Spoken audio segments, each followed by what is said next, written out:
Welcome to day 2 of the Federal Reserve Bank of Kansas City Symposium on Monetary Policy, traditionally held in Jackson Hole, Wyoming. I'm sure that those of you who participated in the symposium in the past are missing what would normally have already happened this morning.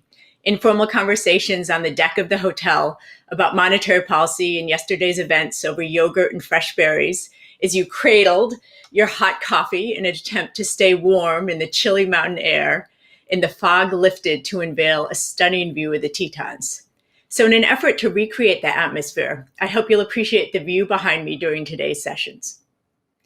The focus of today's sessions is monetary policy tools during the pandemic under heightened uncertainty and for the future. So to further set the stage for this discussion, let me bring you back to a less tranquil scene than the Tetons behind me. What was happening in financial markets during March of this year? Risk measures spiked to levels last seen since the peak of the global financial crisis. Equity markets around the world were collapsing, and several markets, such as the FTSE, experienced their largest one-day falls ever.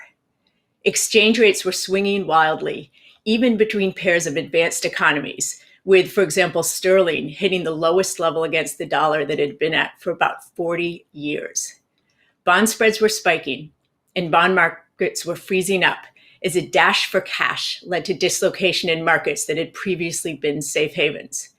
And as governments locked down economies, it was becoming clear that a sharp collapse in growth and spike in unemployment would be coming very soon. So it was with this much less tranquil background than the Tetons that our first speaker, Andrew Bailey, assumed his role as governor of the Bank of England. Governor Bailey, I'm sure that there were many jokes in the hallways that you were glad that the government had continually delayed the transition to the new governor so that it would occur during a more tranquil period, not around the time of Brexit negotiations. But in any case, you wasted no time. Your term officially began on March 16th. Everyone in the audience, think about what was happening on March 16th. This was a period of peak financial market stress, combined with personal stress, as people were fleeing to the supermarkets, stocking up on essentials, food, toilet paper, and alcohol. But Andrew Bailey wasted no time. On the second day in the job, the Bank of England and UK Treasury launched a new corporate financing facility using the bank's balance sheet to help firms whose cash flows were disrupted. On your third day, you chaired an emergency MPC meeting where the committee then announced that they would lower the main policy rate to 0.1%, the lowest in the history of the UK, and also launch a massive new QE program at an unprecedented pace. This was by far the largest and fastest QE program ever done in the UK's history. Governor Bailey, I'm fairly sure that was not how you would have liked to start your term, but that does leave you well positioned to start the conference today and give us a firsthand account of the monetary policy response to the pandemic. This also makes you the perfect person to launch a key theme of our discussions today, how central banks are evolving and how the key role of the central bank's balance sheet to use these new tools as the role evolves. So Governor Bailey, I look forward to hearing what you have learned from this experience and what might come next as your framework evolves. The floor, or should I say the screen, is yours. Thank you. For that a really kind introduction, and it's a great pleasure to be participating in the virtual Jackson Hole Symposium. Thanks for putting the screensaver up, that's really kind of you. And well done to the Kansas City Fed for keeping up the tradition. And of course, the tradition of the Jackson Hole Conference is to encourage us to look forwards. And this time, it's not only an opportunity to do so, but in doing so, to apply, as Kristen was saying, the lessons of the last few months, as well as the last decade or so since the financial crisis of 2007 to 9. And I'm going to do that through the lens of, mainly through the lens of monetary policy, but I'm going to bring in financial stability where relevant, with a particular focus on central bank balance sheets. My remarks are a summary of a paper being released literally now, I think. It isn't, I should stress, a review of the record of monetary policy or the framework of monetary policy, but it does cover a good deal of recent evidence and experience. And the paper and my remarks today focus on the UK case, but draw on other lessons and lessons from international experience. So I want to start with a few brief scene-setting points. I apologize, some of them are pretty obvious, but they are important. There's been a large and sustained expansion of most central bank balance sheets in the past decade. And this has happened and come about in support of both our monetary policy and our financial stability objectives. These two respective drivers of the balance sheet growth are quite closely intertwined, and never more so, I think, than in response to the COVID crisis. But distinguishing the causes and consequences of the two drivers is important, I think, nonetheless. Starting with financial stability, the global financial crisis revealed banks had previously held insufficient high-quality liquid assets, in part due to the inadequacy of the prudential regulation regime at the time. The changes we've seen since then, in regulation and in banks' approach to managing risk, have resulted in a significant increase in the demand for central bank reserves, which is a large part of banks' stock of high-quality liquid assets. That means that the level of reserves required by the banking systems in the major economies is now persistently higher, though it's not straightforward to determine exactly how much higher. That depends on a number of factors that can change over time. Second, monetary policy has also undergone a major shift over the past decade towards using central bank balance sheets as a tool to provide monetary stimulus through the purchase of assets, usually government debt. These two reasons for increasing the size of central bank balance sheets coincided in time. The post-crisis response of regulation coincided with the greater use of quantitative easing. But it was nonetheless important to separate them out analytically. A decade ago, there would have been reason to think that the monetary policy needed for increased central bank balance sheets would be shorter term, while the financial stability demand would be permanent. That basic distinction still stands, but the structural drivers of low equilibrium interest rates suggest that the use of central bank balance sheets for monetary policy will be more long-lived than had been anticipated. Turning to the more recent period, the financial stability and monetary policy drivers of central bank balance sheet expansion were again deeply intertwined. Central banks faced an incipient financial stability shock, together with a need for monetary policy to respond to an unprecedented, in scale and speed, economic downturn. But the financial stability emergency differed from previous such events. The problem originated not primarily in the banking system, but in the non-bank sector, among funds, traders, and corporates themselves. Central banks activated their traditional tools to inject liquidity into the banks via repo operations. And these played an important part in stabilizing conditions, but they were not sufficient to get liquidity to non-banks quickly enough or in sufficient scale. That also required large and aggressive asset purchase operations, what we call in the paper, go big and go fast. I'm not going to say more on this particular point, save that it raises very important points about market structures, the extent of self-insurance against liquidity shocks by non-banks, and the nature of central bank interventions. And it's the subject of review currently being undertaken by the Financial Stability Board. The COVID crisis called on central banks to act in what has been the first big test of the post-financial crisis world. Monetary policy has had to respond to an unprecedented shock. For many central banks, the main tool to date has been further quantitative easing in unprecedented scale and pace of purchases. And this has inevitably rekindled questions about exactly how QE works, whether its effectiveness is conditional on the state of the economy and the financial system. So to what extent is that effectiveness state contingent? Moreover, looking across monetary policy and financial stability, it has re-emphasized the importance of central bank balance sheets as a direct tool of policy intervention, rather than primarily a byproduct of the activity of setting the price of money and meeting the demand for reserves to satisfy the liquidity needs of the banking system. So what is our latest thinking on the effects of QE and how it works? Viewed from the depth of the COVID crisis, I think QE worked effectively. Now, measuring this effect precisely is of course hard, since we can't easily identify what the counterfactual would have been in the absence of QE. But QE clearly acted to break a dangerous risk of transmission from severe market stress to the macroeconomy by avoiding a sharp tightening in financial conditions and thus an increase in effective interest rates. QE is normally thought to work through a number of channels, including signalling of future central bank intentions and thus interest rates, so-called portfolio balance effect by changing the composition of assets held by the private sector, and improving impaired market liquidity. The Monetary Policy Committee's decision on QE in March differed somewhat from previous rounds of purchases.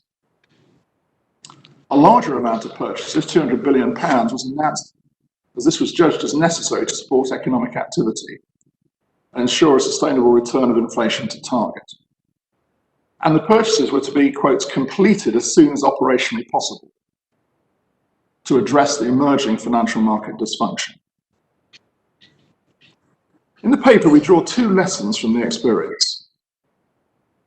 First, it reminds us that the effect of QE can be state contingent. And consistent with that, second, the pace of QE purchases may be more important during a period of market dysfunction associated with a widespread shock to liquidity demand. Indeed, when the MPC voted to expand QE further in June, in more normal market conditions, the pace of purchase was reduced. Now, standing back from the COVID crisis and looking at the UK case, there indeed is some evidence that the impact of QE over the past decade has been largest at times of market dysfunction and illiquidity. Of course, the available event studies are very few in number. But if this result proves robust, it suggests that going big and fast with QE is particularly effective in these conditions. I should stress that while the liquidity channel of QE appears to have been particularly relevant in terms of impact at a time of market dysfunction, such as that observed in March, these different channels of QE impact are by no means mutually exclusive. It seems likely that each channel operates to at least some extent most of the time, and with all of them affecting long-term interest rates and thus economic activity and inflation. But this need not suggest that all the channels are equally powerful and persistent in all states of the world. Looking forward, what does this mean for central bank balance sheets? Again, I think 2 points stand out, though I should emphasize that they're tentative in nature. First, a balance sheet intervention aimed solely at market functioning is likely to be more temporary in terms of the duration of its need to be in place. To be clear, the asset purchases announced by the MPC in March were a response to much more than just market functioning, in terms of the effects of COVID on the outlook for the economy and inflation. Second, if the effects of QE are more powerful in crisis states of the world, we may need to ensure that we have enough headroom in the future to repeat it. The determinants of QE unwind may therefore be more subtle than previously thought, and the COVID crisis offers a new lens in which to assess its role. This leads to what may be regarded as the most speculative of the conclusions, but it strikes me as important as we look to the decade ahead. It follows from the state contingent nature of the effects of QE and the argument for going big and fast in such situations, that the central bank balance sheet may have more of a countercyclical role and function than the evidence of the last decade alone would suggest, at least in certain circumstances. We need to work through what lessons this may have for the appropriate future path of central banks' balance sheets, including the pace and timing of any future unwind of asset purchases.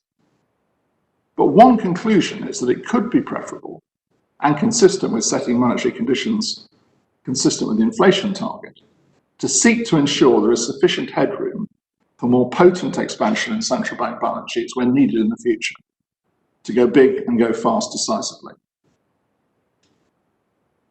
That begs the question, when does the need for headroom become an issue? And what are the limits? One way of looking at these questions is in terms of the stock of assets available to purchase.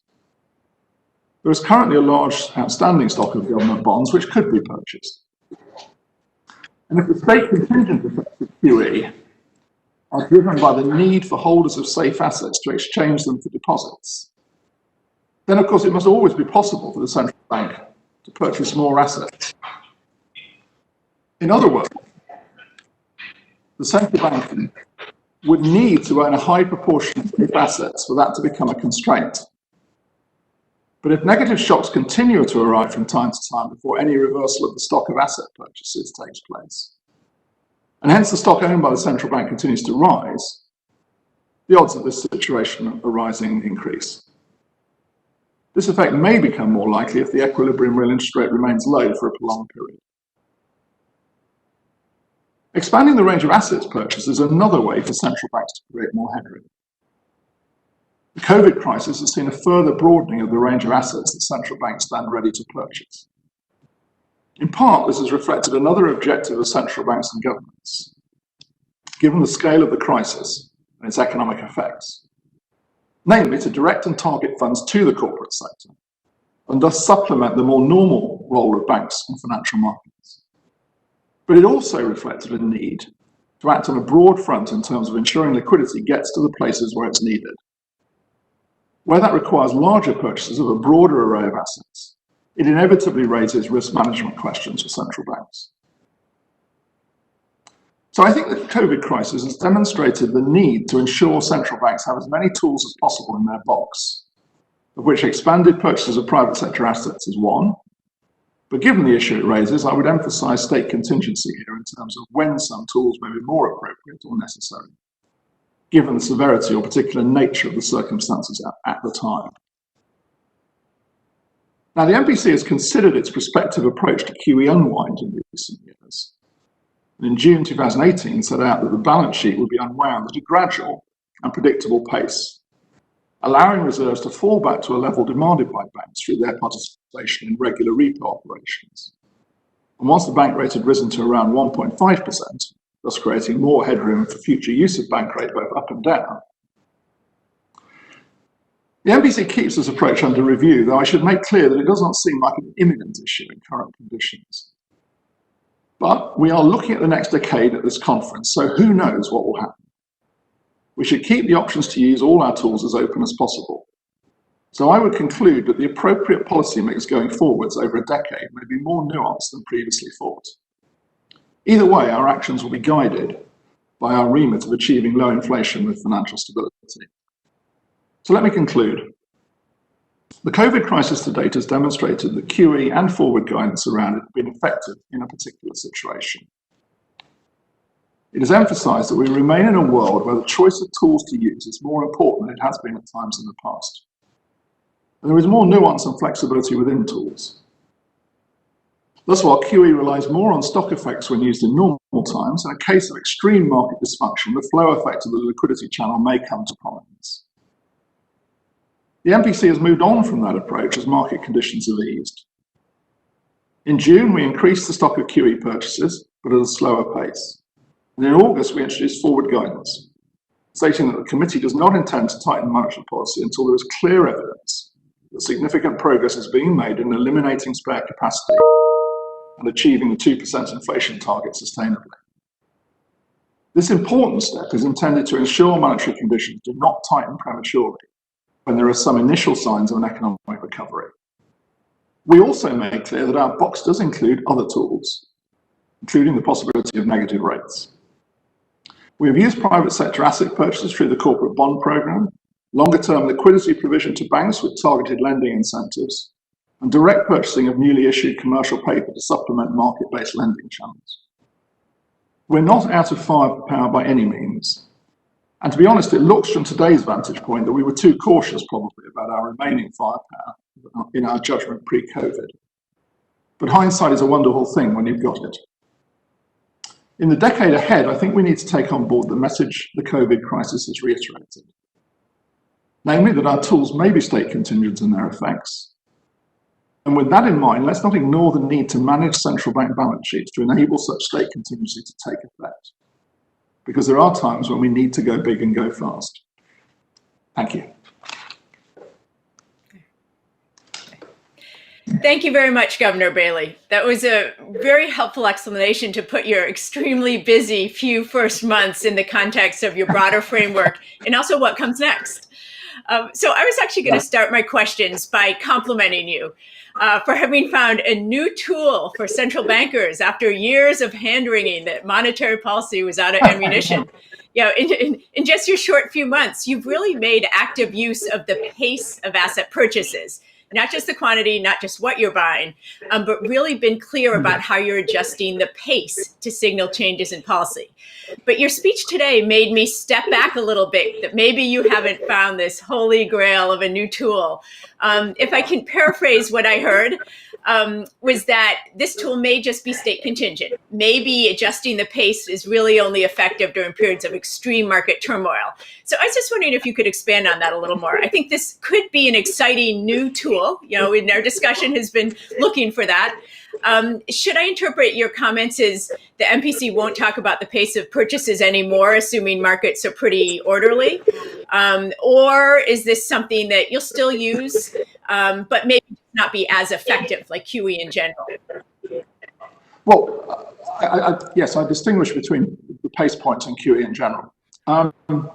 We're very tentative about this in paper because, as I mentioned, there are relatively few case events and cases to study. So, we're not over endowed with evidence. What it does show in the UK is, I think, it shows that we've had five, I think, rounds of QE over the last decade or so, and the two with the biggest impacts are the two that were done in difficult market conditions. Obviously, 2000, the initial one, the financial crisis, and then the COVID one. And when we look at the channels, we think that the liquidity channel probably was operating more effectively, more powerfully at that time. Although, as I said, they're not mutually exclusive. So tentatively, that does suggest a potential argument for state contingency. But you're right. I think I would agree with you, Kristen, that we don't want to overplay this. So you're right to say, have we found a generalizable new tool? No, we're not saying that at all. We're saying QE. And the puzzles, of course, that have been around, for the last decade about, well, exactly how does it work, when does it work, and so on. It may lend some support to the state contingent argument, and it may lend some support to a particular sort of responses as they go fast and go big point when you're in difficult market conditions. But it doesn't mean to say we don't think it's a tool you can use in more normal conditions, and indeed we are using it at the moment. Well, whether you meant to or not, you have just complicated your job further. I remember how hard it was when we had to vote on what to do with bank rate and what to do with QE and how much to do QE. And now you have to add something else to vote on, how fast to do QE. But, more tools are always better. So I wanted to ask you about a related issue. You made a few weeks ago some really interesting new arguments I hadn't heard before about how when it is time to unwind stimulus, and you've been very clear, that's probably not anytime soon, but whenever that time comes that you're comfortable unwinding stimulus, that the Bank of England might want to prioritize unwinding asset purchases instead of just focusing on raising rates to a certain level before touching the balance sheet. That's the opposite pecking order I know we discussed when I was on the MPC. It's a different pecking order than other central banks have suggested they do whenever they get to that point. And I think that's you make a very interesting argument why, which is one I hadn't heard before, which is that QE can be very powerful, and you need headroom for QE in future events of market disruption. Just like the argument, with interest rates, it would be nice to have policy space for the future when the next recession hits. But implicit in your argument, I believe, is the assumption that you might run out of headroom at some point with QE. Like with interest rates, we didn't worry about headroom for interest rates when they were 10%, only when they got lower.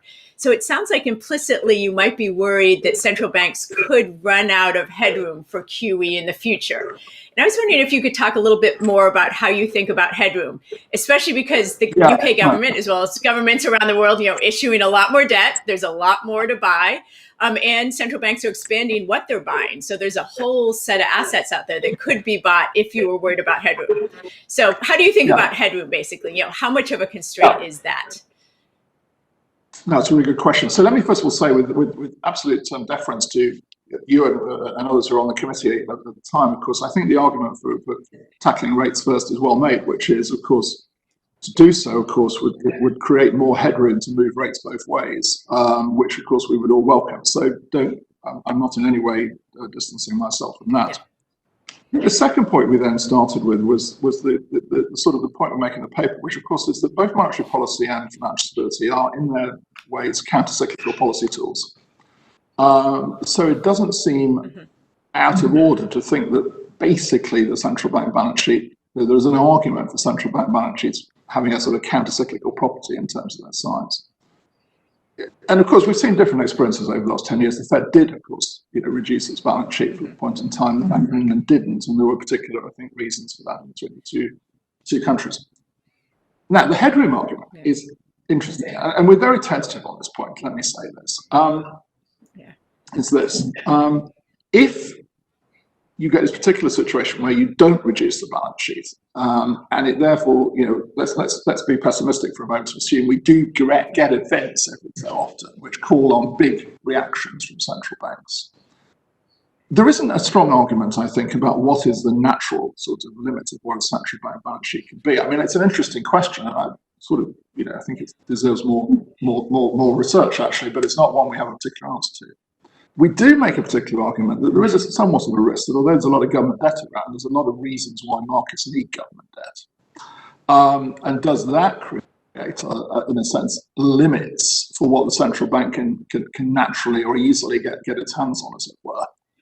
Interesting question. Again, we're quite tentative about it, but we use the word nuanced in terms of your question deliberately. There's a long way to go in analysing. I think it's a question worthy of more analysis. Yeah, no, I agree. I think it's a very interesting point. Definitely worth more analysis, but something I hadn't heard talked about when we were debating the pecking order of withdrawing stimulus before. Luckily, it looks like you're going to have some time to work on it. So I want to bring your comments or link your comments to what we heard yesterday from Chairman Powell. So he, as you know, announced the Fed would shift towards average inflation targeting. So I was wondering if you could talk about whether something like that might be useful for the UK, or just to be a little bit of a devil's advocate, could it backfire? Because as you know, inflation undershooting 2% hasn't been as prominent a concern in the UK. I just looked at the monthly inflation data, and it looks like over the last decade, inflation in the UK has been above 2% more than half the months. So that's a very different situation than countries like the US and ECB are dealing with. But if you took average inflation targeting literally by the book, then if you shifted to that, you might actually have the opposite result than intended, where it would imply you would have had to have tighter monetary policy instead of looser. So just wondering, how that would apply to the UK, or if it's on your radar. So you're right. I mean, interestingly, I think if you look back to the sort of point, sort of post, well, obviously it's an interesting way you date post-financial crisis, but let's say early 2009. I think the average UK inflation rate since then is just over 2%, so you say possibly 2.2, I think, something like that. So we do start in a different place. However, I think there's a lot of common ground in where we are. So I think the first thing I think Jay is clearly saying, I agree. I mean, there is still, of course, the nominal anchor is important, and we obviously in an explicit inflation targeting regime, we've got it's been essential, as you know, as a former member. It's absolutely at the heart of what we do. Now, I think when I listened to what Jay was saying, the thing that struck me was this. I took him to be saying, well, look, you can achieve. There's a strong case for having more flexibility while retaining a nominal anchor through an averaging mechanism. The UK, you'll remember as well because you were on the committee, Chris, at the time. I mean, what happened with the MPC was slightly different. That I think it was 2013, early in Mark Carney's term, the regime was changed a little bit to say 2% inflation target, 2% at all times, but greater flexibility as to how, over what period of time you return inflation to target, particularly in conditions of trade-off. So that's an interestingly different way to approach the same point in a sense. So you're not, in a sense, you're not going to an average nominal anchor. You're keeping the nominal anchor as is, but saying we may set the point to go back to that particular anchor over a differential time period depending on conditions. Again, really interesting question. I don't know what's the better system. It may be different systems suit different people. And just also, I mean, you know, in deference to your work, really, Kristin, of course, one of the differences between the UK and the US is that the exchange rate channel is different. I mean, the UK has, you know, quite a stronger pass-through. You've done a lot of work in this, stronger pass-through. So again, the inflation dynamics are different as well. Yeah, that's a couple of interesting points. The UK does have a very different situation. Inflation hasn't undershot the same way. And it's hard to sort out how much of that is because of stronger exchange rate pass-through and a bunch of negative shocks. You know, Brexit, for example. Or how much of it is the greater flexibility that the Bank of England does have in focusing on inflation out 2 years. You know, I found when I was there, it did give us quite a bit more flexibility than the Fed seems to operate under. So I think this will be a fertile area for further. And you knew I was going to have to ask you about exchange rates. You had me off before I could pester you more. But actually, back to the framework review. Jay Powell in the U.S. Fed has obviously been working on this for quite a while, extensive review. The ECB has an extensive review under process that Philip Lane talked about a bit yesterday. So I believe the Bank of England is also doing some sort of review. And I know you aren't ready to announce any results or any outcomes or anything, but I was wondering if you could guide us a bit in terms of what are the things you're focusing on. It does seem like you have more flexibility already. You've already done a pretty major overhaul of the communication framework, and you seem to be at the forefront of using different layering of communication styles, which Tiff Macklem from Canada talked about yesterday. So you're doing quite well there. And also, Bank of England doesn't have the flexibility to set your inflation target the way other countries do, because it's set by the Chancellor or the Treasury. So I was wondering if you could just give us a little more guidance on what types of issues could be under review. Yeah, and obviously, let me just say, because you just made the point, that a framework review in the sort of classic sense of a framework in our system, of course, would obviously involve the Treasury and the Chancellor because of the nature of our regime. Right. We're doing a number of, I mean, we're doing in a sense a sort of what I might call a more incremental review. And I think if you go back to a speech that I remember Mark Carney made in January when he made a reference to a research review, actually, and I would say, you know, you might want to see what we've produced today as in the sort of spirit of that. I have to say in the spirit of it, because obviously, you know, Mark didn't foresee COVID coming along at that point, quite recently. And obviously, you know, our, you know, like everybody, our attention has been, you know, have to be on the day-to-day task of policy for much of the time. So, you know, probably we'll come back tomorrow. So, you know, what we've produced today is a part of that. You rightly say on the communications front. I mean, it's interesting. We in August, as I mentioned, on just going back to communications, in my mind, we did pivot from stronger use of QE. We're still using QE to more forward guidance. And the forward guidance we did in August is again relevant to Jay's point, because we were very explicit in August with the amount of uncertainty we've got at the moment, and the sort of, you know, frankly, the risks being on the downside, that we go with what I regard as a very strong message in January, that we would need a stronger than usual, if there is such a thing, body of evidence on the recovery before we would, you know, we would start to move. That's an area that I think, you know, we inevitably have to come back to over and over again, because, you know, as you know, I mean, there's important dynamics. I mean, one of the things we've highlighted in recent work is, you know, is exactly how the Phillips curve works in a world where you've got low inflation and very weak demand, and we've certainly, you know, we've got that at the moment. So I imagine that will be that we will continue to work on that question. Yeah. If you can solve the Phillips curve debate, you'll make a huge contribution for all of us. I'm not promising. Yeah. But let me shift gears a little. You know, we tend to focus on downside risks, downside scenarios, inflation staying low for a long period, Phillips curve not working. But let's just try to paint a positive scenario. I'm not saying probable, but just since we're talking about tools and the future use of tools in the future, let's just speculate a bit. Let's say we have an effective vaccine. One of these in trial works quite well. We mass produce it quickly. ramp up production by the end of the year so that memories of lockdown, social distancing, school closures are just a memory as we toast in the new year. And then companies quickly hire back the workers, even ones that have been fired, not just furloughed. Businesses largely return to normal. There's huge pent-up demand as everyone's been locked down, and restaurants, movie theaters, football stadiums can't keep up. So companies start to raise prices quickly.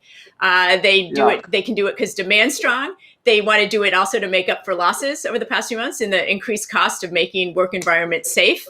So MPC decides it's safe to remove stimulus. So let's be optimistic. Confident, growth recovery is going to be sustained. Unemployment falls back to pre-COVID levels, and inflation looks like it's going to overshoot. So you have to remove monetary stimulus. How would you prioritize using these tools, knowing that the risk is actually inflation overshooting? Do you think some of these balance sheet tools, pace of QE, is that going to be as effective in terms of affecting inflation, or do we need to go back to old-fashioned tools? Well, first of all, of course, that would be a very happy problem to have. So, exactly.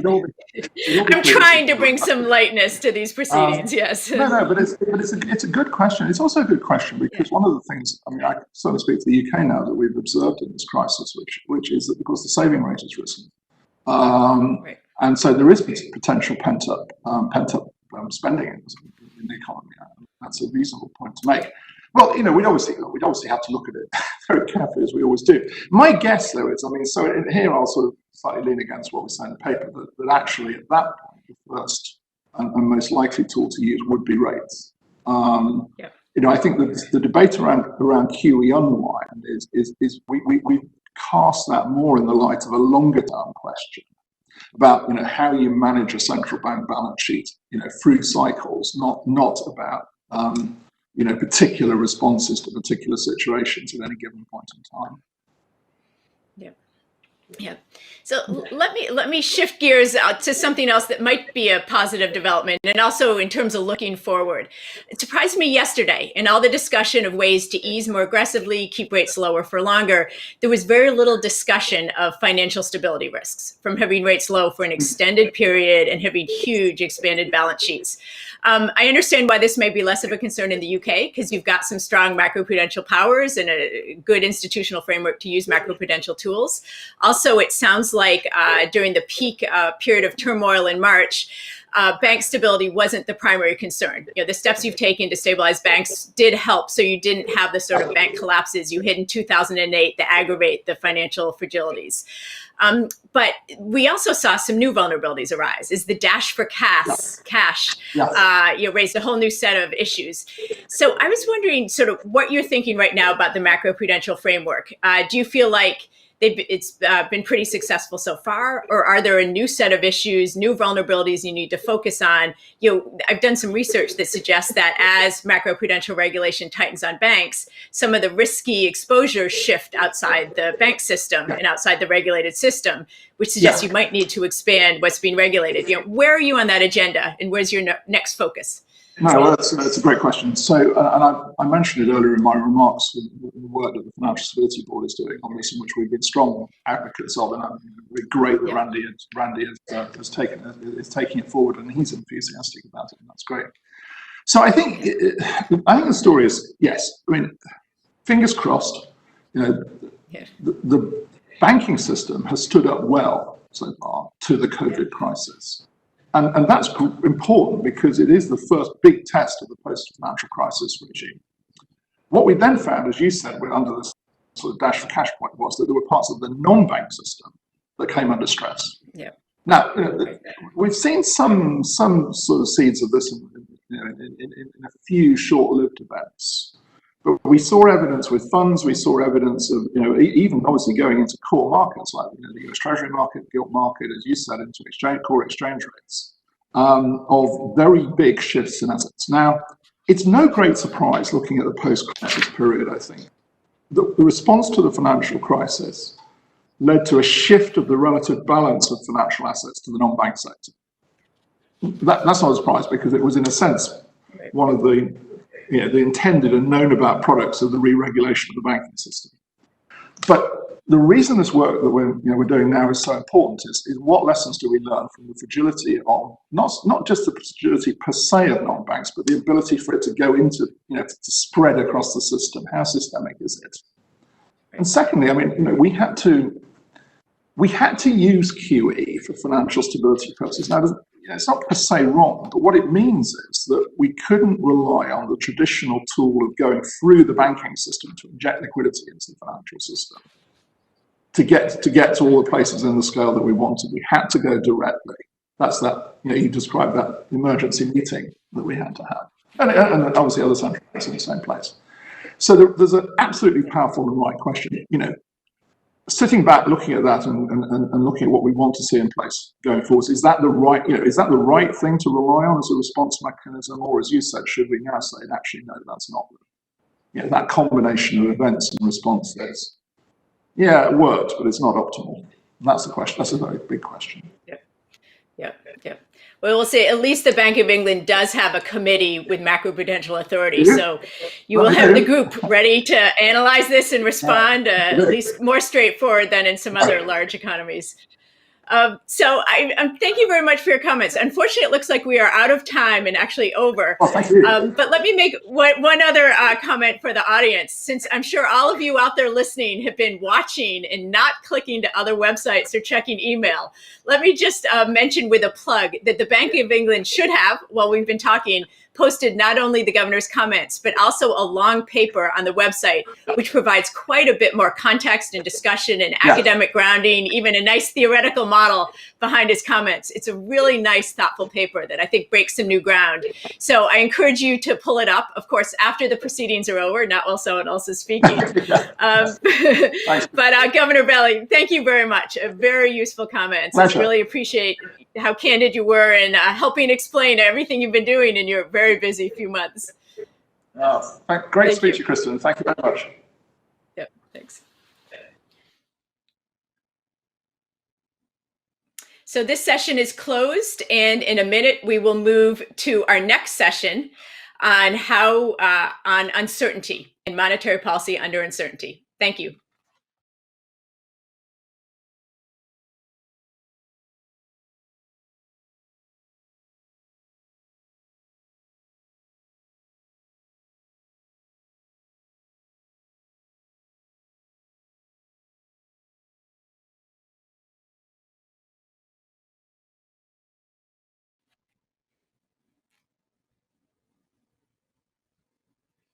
Okay.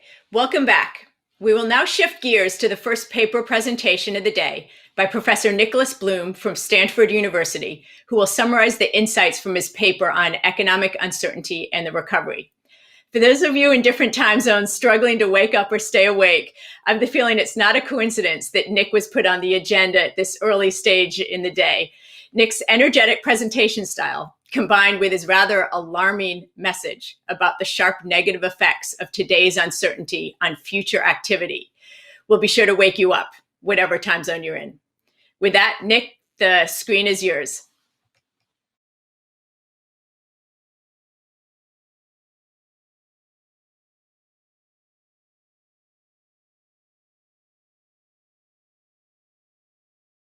So it combines obviously very high medical uncertainty, very high policy uncertainty over both fiscal and monetary policy in the US and abroad, and finally very high economic uncertainty over what firms and consumers are going to do. Indeed, overall, I estimate that the high levels of uncertainty has probably reduced US GDP by something like 2 to 4%, which is obviously a major drop. It's the minority of this 12% drop we've seen since the end of 2019, but nevertheless is an important component of the big drop in activity. So why is uncertainty such a problem? Well, briefly, there are three channels that the literature raises. The first, in some sense, like the classic channel, is it increases the cost of capital. So, as we've known since Keynes and Tobin, and there's a long literature, the higher the level of uncertainty, the more firms have to pay an additional risk premium for investing, which puts up the cost of investing and is going to reduce investment and employment. The second channel is typically called the real options effect. So the intuition here is if firms have decisions that are expensive to reverse, for example, investing in a new shop or a new factory or making a hire. If uncertainty is very high, they're cautious. In a sense, the option value of waiting becomes more valuable. And this, again, has, an old literature, goes back to, in fact, Ben Bernanke has worked on this in his PhD, and he published it in 1983. There's Dixit and Pindyck, and Abel and Jan Eberle, my Discussant, and Caballero and Engel, etc. And indeed, this literature has kind of two strands. So one strand talks about the negative effect of uncertainty on firms hiring and investment. And the other strand talks about the effect of uncertainty reducing consumer expenditure, particularly consumer durables. In fact, Christy Roma had an important paper showing how uncertainty in the Great Depression of the late 20s, early 30s led to a big reduction in consumer durable expenditure. The third negative channel of uncertainty is its impact in reducing the impact of stimulus policy. So again, the idea is pretty intuitive. If firms and consumers become more cautious because uncertainty is high, they're going to react less strongly to monetary and fiscal policy. So to take an example, if, say, in normal times, every 1% reduction in interest rates leads to, say, a 1% increase in investment, during the high uncertainty under the pandemic, you may see a 1% reduction in interest rates lead to a 0.5% increase in investment. So in a sense, all the good work of the Fed and Congress in trying to stimulate the economy to reduce the impact of the pandemic has been partly undone by uncertainty, which was reducing the impact of this stimulus. If you twist it around, of course, you can see it in a more positive light and say, to the extent to which policy can reduce overall uncertainty, both by itself being predictable and transparent and also by stabilizing the economy, this can help as part of the recovery process. So why do I think uncertainty is so high? I'm going to show you 5 figures of data and just go through these one by one. So figure A is 2 graphs here of text-based measures of uncertainty. One is from newspapers, one is from Twitter. So starting with the newspaper index, this is the line in black. It's the Economic Policy Uncertainty Index. It's an index that Scott Baker, Steve Davis, and myself have developed. And what it does is it tracks the frequency of newspaper articles in daily US newspapers. So around 2,000 of them that are national, regional, local papers that discuss economic policy uncertainty. And, to be specific, we actually, have an automatic scraping algorithm that searches all these newspapers on a daily basis for the frequency of articles that have the E word, they mention economy or economic, the U word, uncertain or uncertainty, and one of 6 policy words like legislation, regulation, Congress, etc. Now, we normalize this index to be 100 from 1985 to 2010. And you can see over the last 10 years that I've plotted it, maps out some of the major economic and political events in the US, the debt ceiling debate, the fiscal cliff, the shutdown, etc.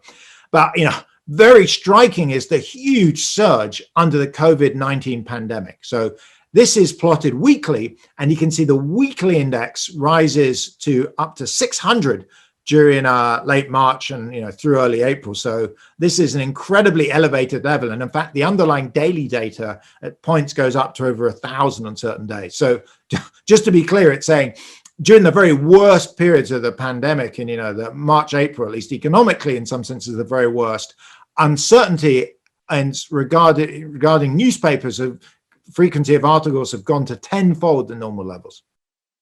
The other index here is the Twitter Economic Uncertainty Index. This is the frequency of tweets that, since these are shorter, just mentions the E and the U word, economic and uncertainty.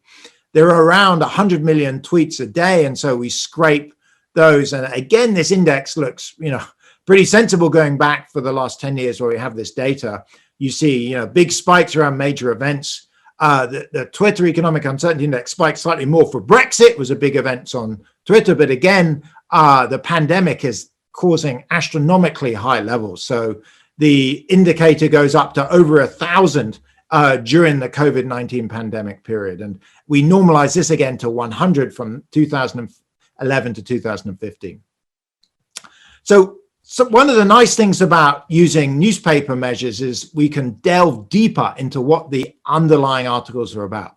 So figure B here looks at individual subcomponents of policy.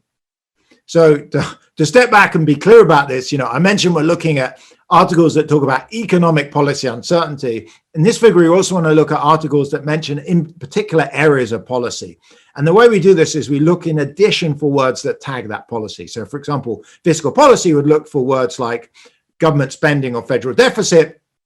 The health policy would look at words like Medicare, Medicaid, hospital, etc. And what you see here is the COVID pandemic surge in economic policy uncertainty has been driven primarily by fiscal and healthcare policy. Now, in many ways, that's not surprising.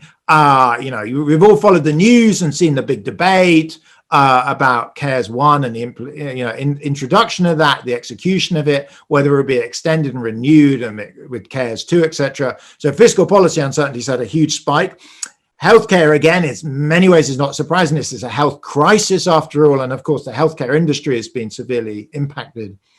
What's maybe surprising and remarkable is that monetary policy uncertainty really hasn't registered that much of an increase. I mean, this is notable, particularly given how active monetary policy has been in the US and internationally. So the multiple fronts that the Fed has put to try and stimulate the US economy, this is striking how little it's registered an increase on the EPU index. And, personally, my view is it in many ways reflects, the good work done by the Fed in the sense of being able to be very active and aggressive on monetary policy to stabilize the economy, but also being very transparent and predictable in the sense of minimizing the amount of uncertainty that creates as a side effect. Finally, I should point out trade policy. So trade policy uncertainty right now, the latest data I'm showing you goes to the end of July, is actually very low. But if we look back to 2019, we can see this was actually the largest single component in mid-2019 when we were going through the US-Chinese trade policy dispute. So figure C here shows a very different measure, which is based on data from surveys. So there are two surveys I've been involved in. One in the US is called the Survey of Business Uncertainty. It's a joint survey between the Atlanta Fed, Chicago University, and Stanford University. And the other in the UK is called the Decision Maker Panel. It's again a joint survey between the Bank of England, Nottingham University, and Stanford University. And these two surveys poll around 500 firms in the US and around 3,000 firms in the UK per month. Now, they ask a range of questions.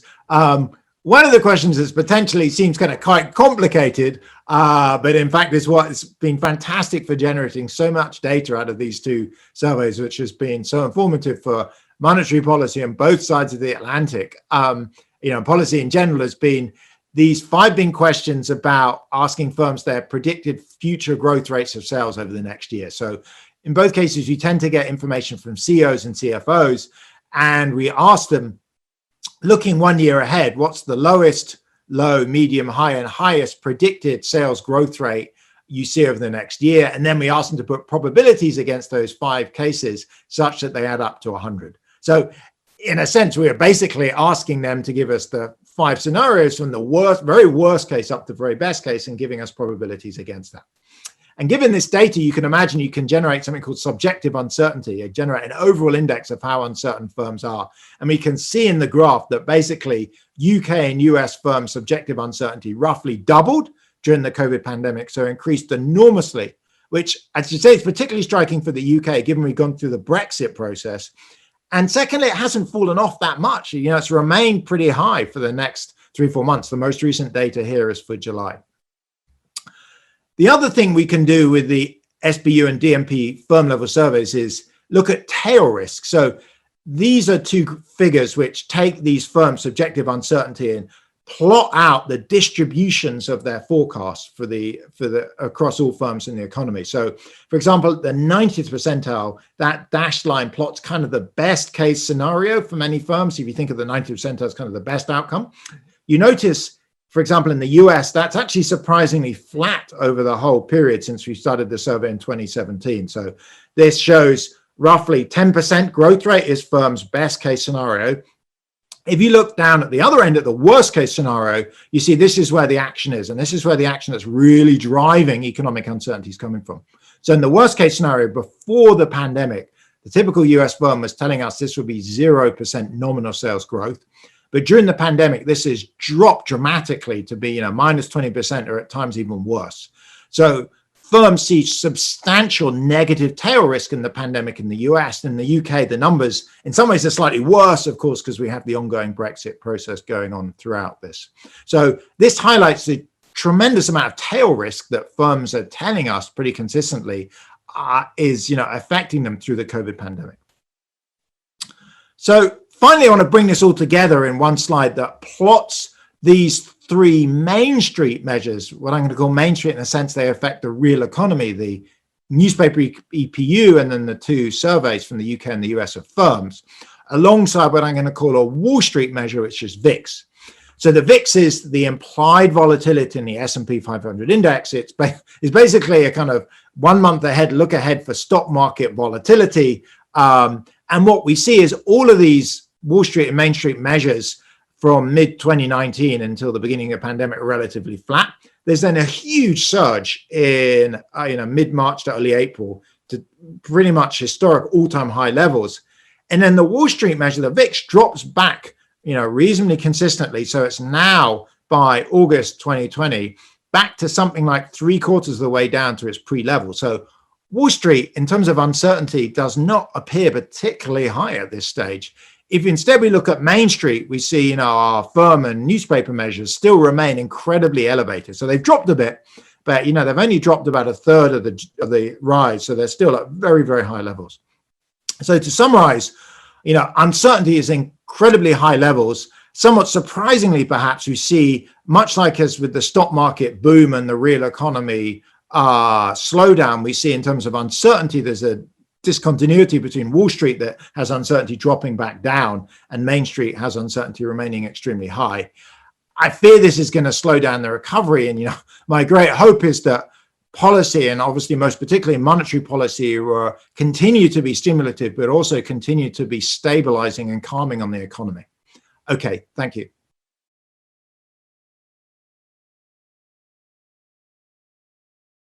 How much uncertainty has spiked are quite disconcerting, at least for Main Street, if not for Wall Street. So I'm sure there will be a number of questions. So we're going to follow the same procedure as we did yesterday. About 5 minutes before the discussion period starts, the conference organizers will post a phone number on the screen. Please call in then so you can add your name to the queue to be called on for questions during discussion. But in the meantime, I will give the first word to Professor Janice Eberly from Northwestern University. The screen is yours, Janet.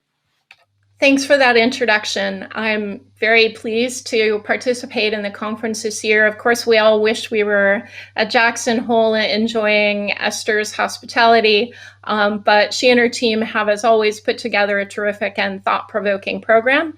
Nick's paper on uncertainty that I'm discussing is a great example of that. Nick and his many co-authors have a long agenda of working on uncertainty and thinking about its effects on the economy, which is, of course, tremendously important during this pandemic. What they show incontrovertibly is that measures of uncertainty have risen.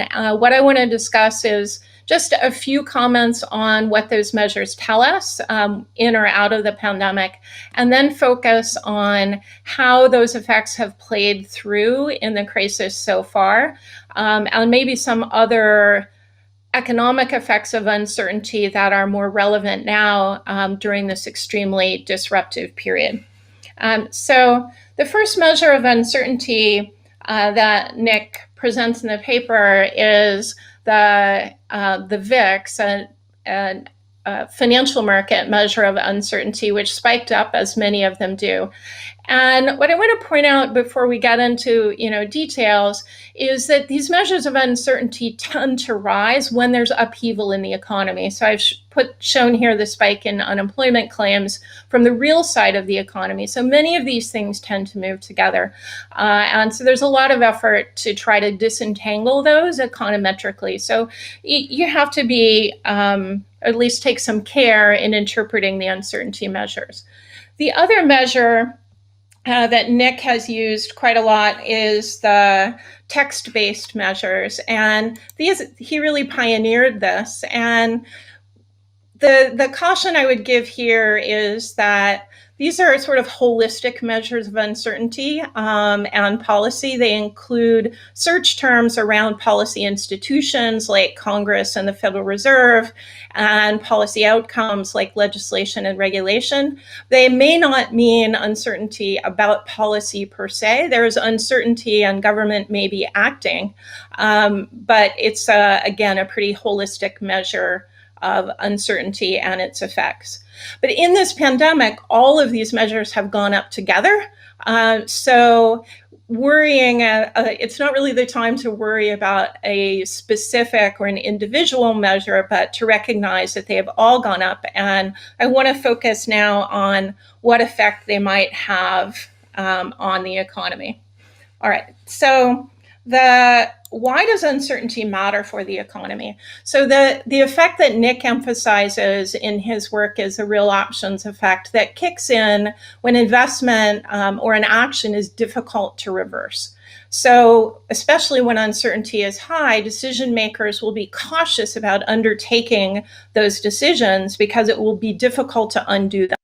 That creates the option value of delay. And other work shows that this is exacerbated when there's financial frictions, which is also discussed in the paper. So in order to look for these uncertainty effects, we want to especially examine parts of the economy that have this costly reversibility or this difficulty of undoing decisions, which leads us to look at investment and to look at consumer durables. So in the data that I've put up here, you see what's happened to US GDP. And the set of bars on the right show the first quarter and the second quarter of 2020. The dark blue shows the decline in GDP, which was 5% in the first quarter and 33% in the second quarter. And where does that come from? Well, it's clear that the biggest components are the orange bar, which is consumption, and the subcomponent of consumption that's by far the most important is the gray bar, which is services. Investment is the light blue bar on the right, which has made a contribution to the decline in GDP, but it's actually relatively small. And not surprising because of the pandemic and the shutdown and self-protective behavior around in-person services, the decline is not driven by the durables component or the investment component. The decline in GDP, unusually for GDP dynamics, is driven by services. So that's also very clear in the data on drivers of consumption. And here, you see motor vehicles have gone up. Again, not what you would expect during a recession, and certainly not with uncertainty so high. And you get a very clear comparison by looking at recreation consumption. So recreational durable goods have gone up. That's the light gray on the top. But recreational services, which is the green bar on the right, have declined, nearly 100%. So there's been a real dichotomy between what's happening in services, even within recreation, compared to durable goods. So in retail sales, you see this as well. The blue line shows auto dealers have essentially recovered. Digital and electronics, that's the green bars, they've actually had strong growth, whereas services have declined. And that drives the sharp decline in employment. So how do we think about this very sharp decline in services, and why hasn't investment been weaker? With such low growth forecast and such high uncertainty, one might expect durables and investment to be even weaker. And this led me to think about a series of models that can interpret this increase in uncertainty in a different way. So the measure of uncertainty I find especially useful for this set of issues is the one reported in Nick's paper that's charted here, which shows businesses' own expectations of their future sales.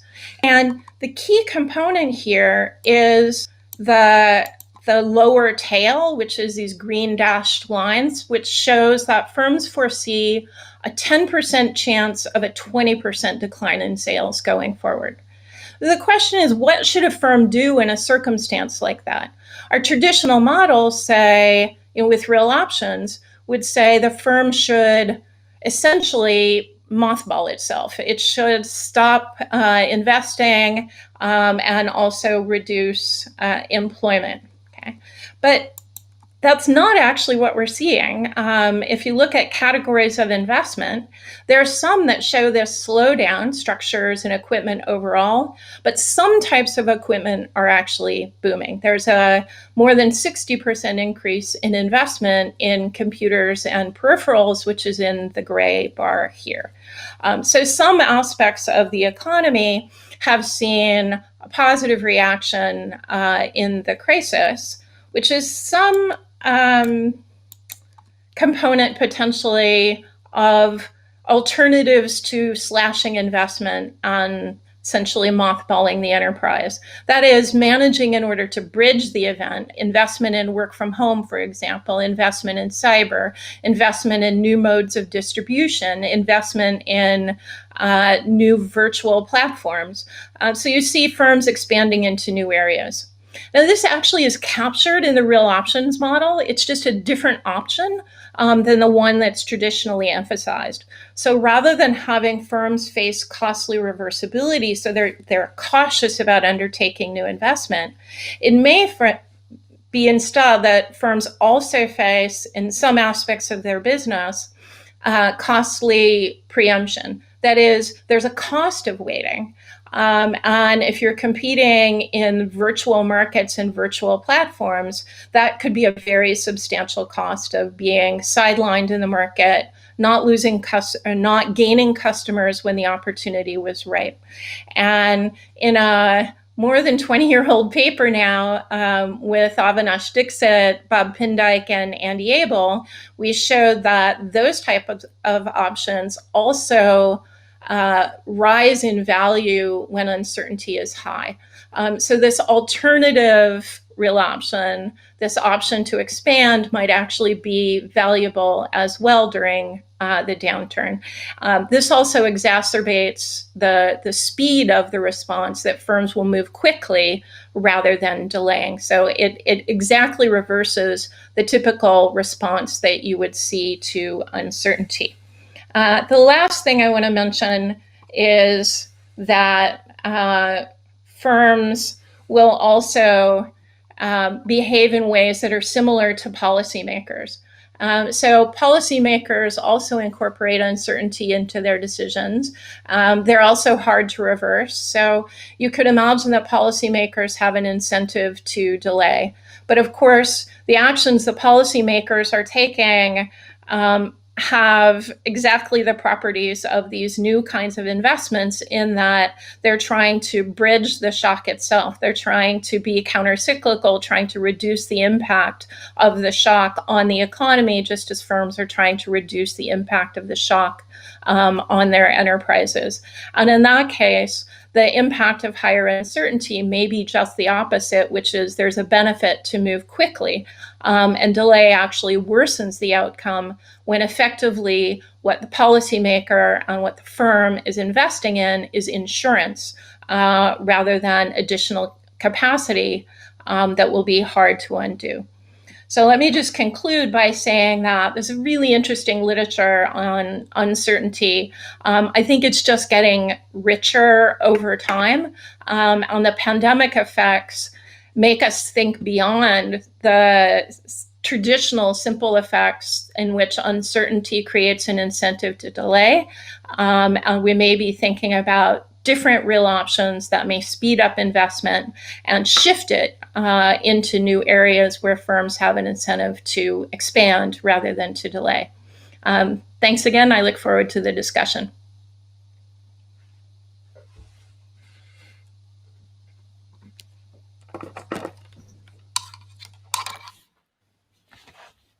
Okay. Thanks very much, Jan, for getting the discussion started. So we have several people who have called in. The first 5 questions will go to Geeta Gopinath, Jan Hatzius, Lara Veldkamp, Michael Feroli, and then Beth Ann Wilson. While our technical team gets all of you teed up, please be on the line, be ready to go. I'll call on you in a minute. But while they tee everything up, Nick, I was hoping to start with a first set of questions.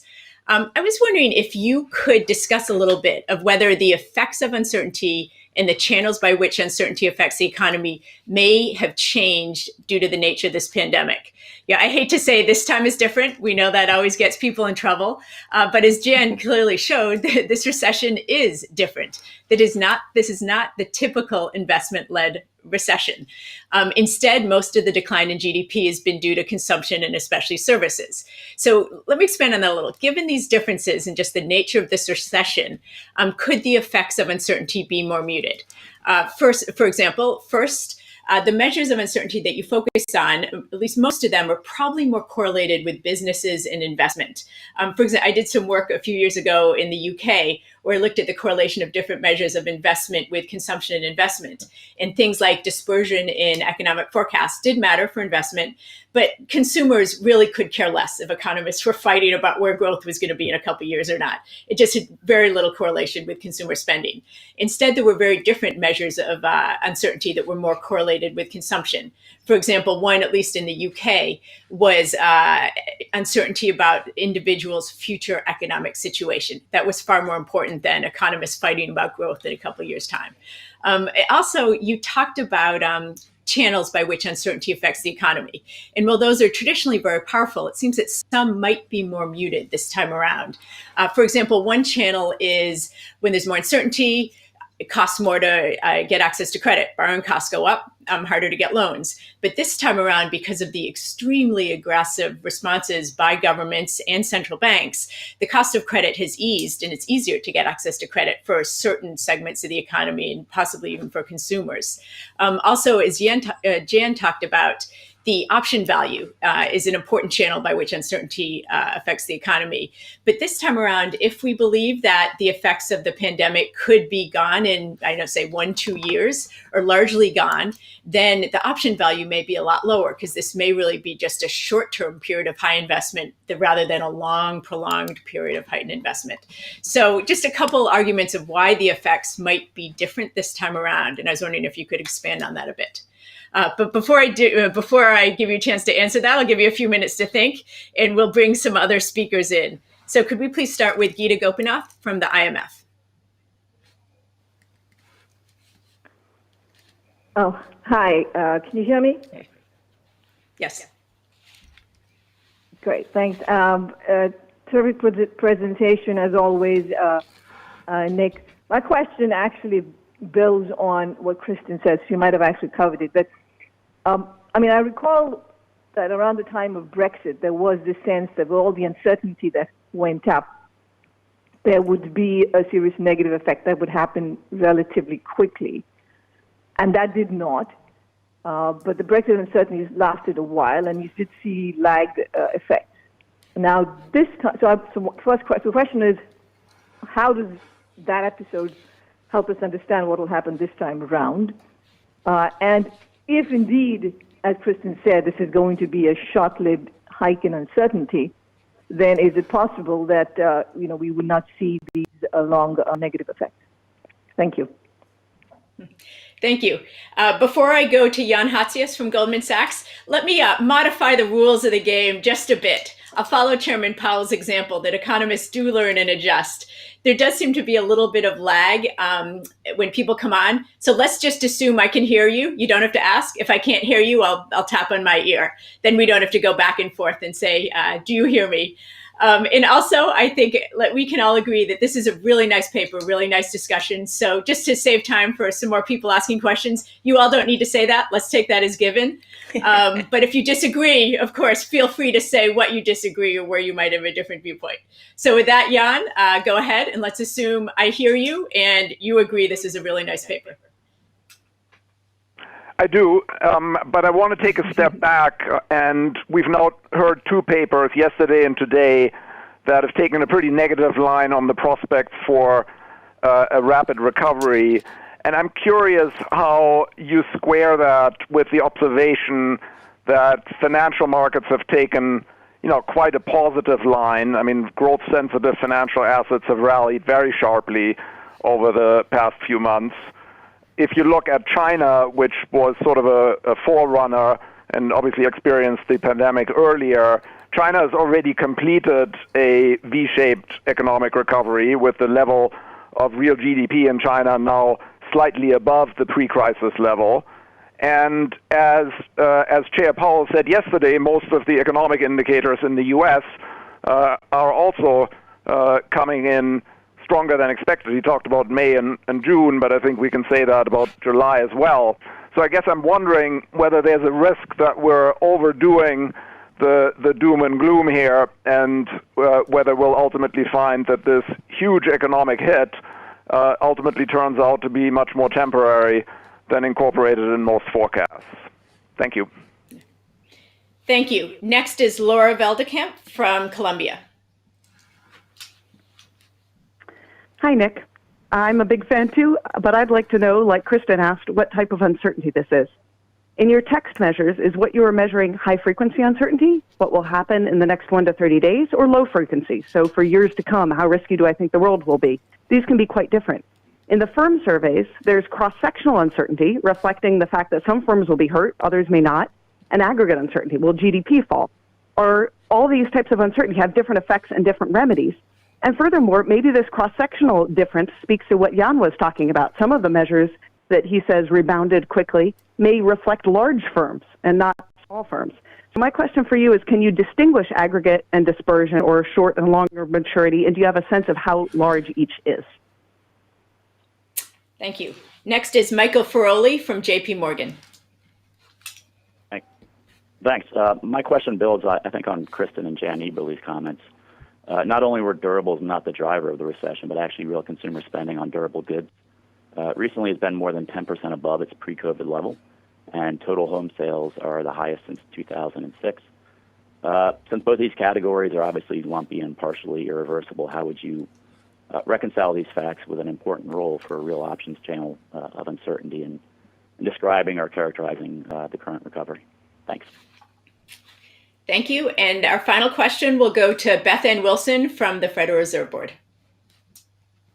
Hi, much appreciated this work. I had a similar question in a similar vein.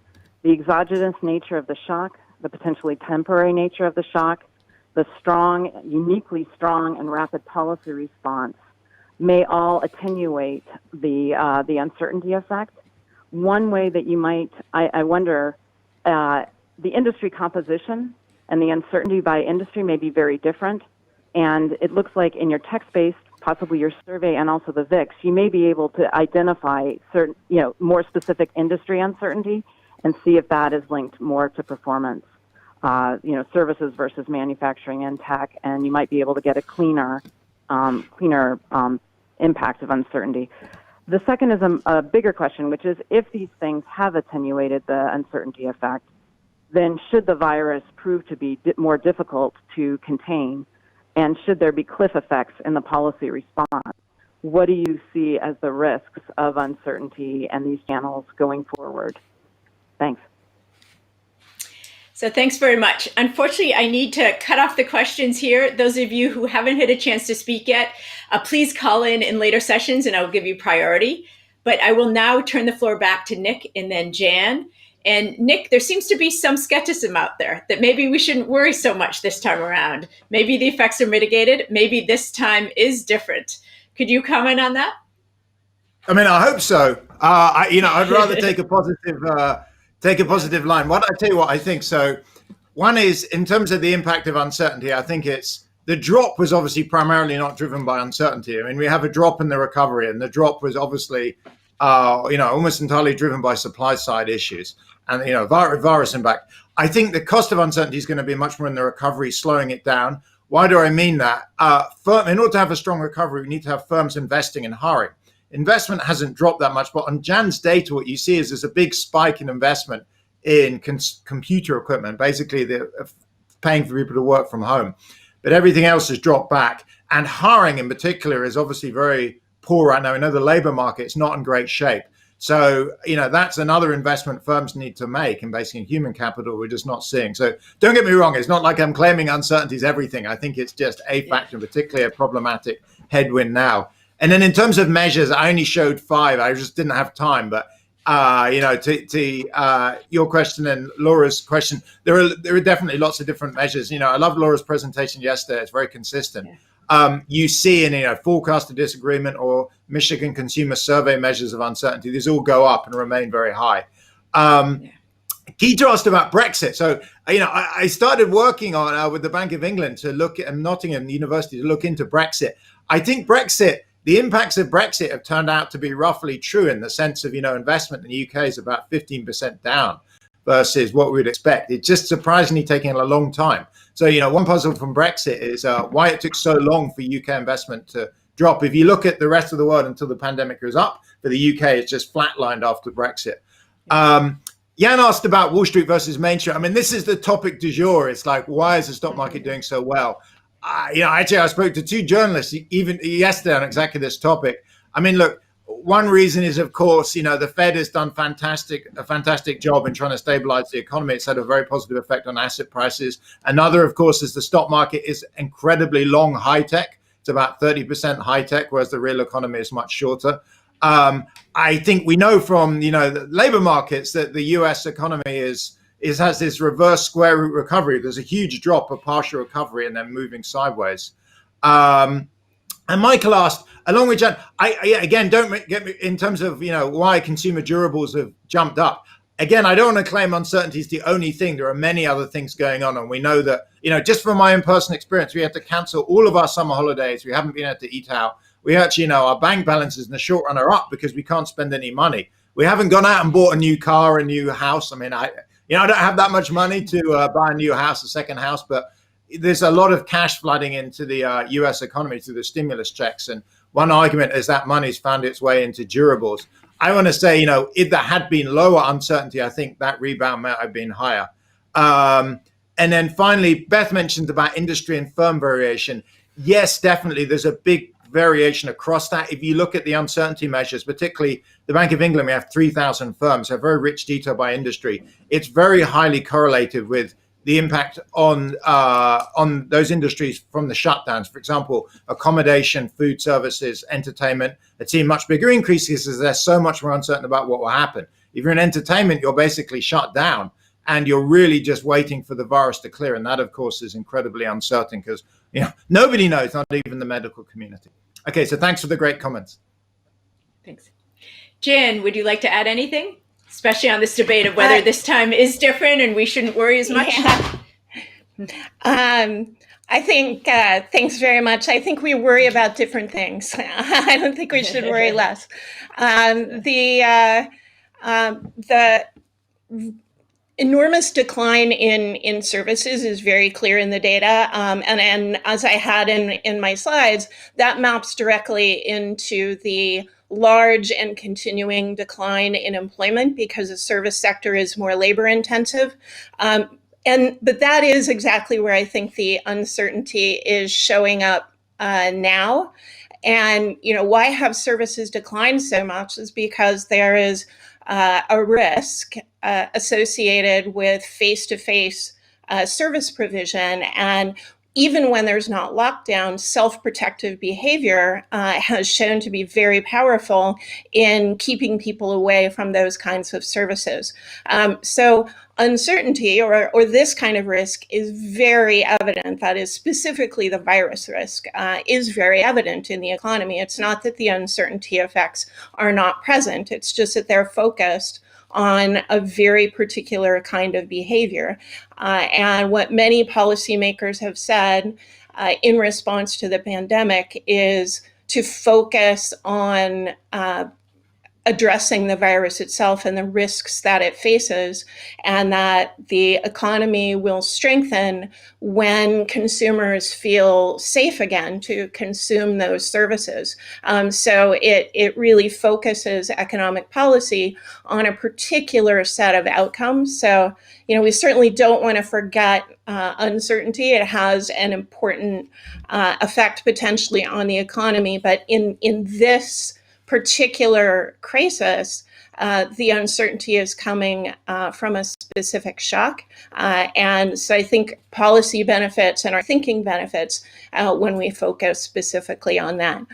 There are some other terrific questions. I think Laura's question, uncertainty about what is always important, and a number of the other questions sort of focused in on that set of issues. And I think that's thinking about uncertainty about what and its effect on the economy will help guide us through this uncertainty policy impact in this crisis. Thanks very much, Nick and Jan. On this topic of the day, Main Street versus Wall Street, there's this tradition, it seems, at the Jackson Hole Conference that if we see any wildlife, like a moose or a bear, reporters find some cute way of linking that wildlife to what's going on in financial markets. So this year, I think it's safe to say there's no bear in sight. Maybe that's why the markets are doing so well. I'm sure a reporter could do better than that, but there is that divergence. But in anyway, on a more serious note, you've clearly showed we are living in a period of heightened uncertainty. There's a debate about whether the effects will be as strong or as negative, as long-lasting as other periods. Time will tell.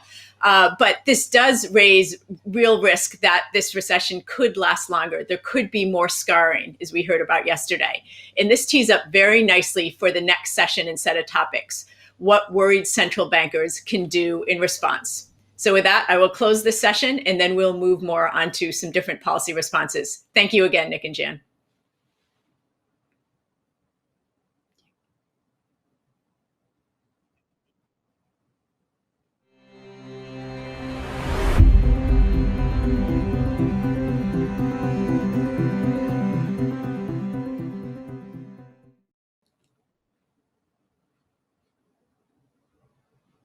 Welcome back for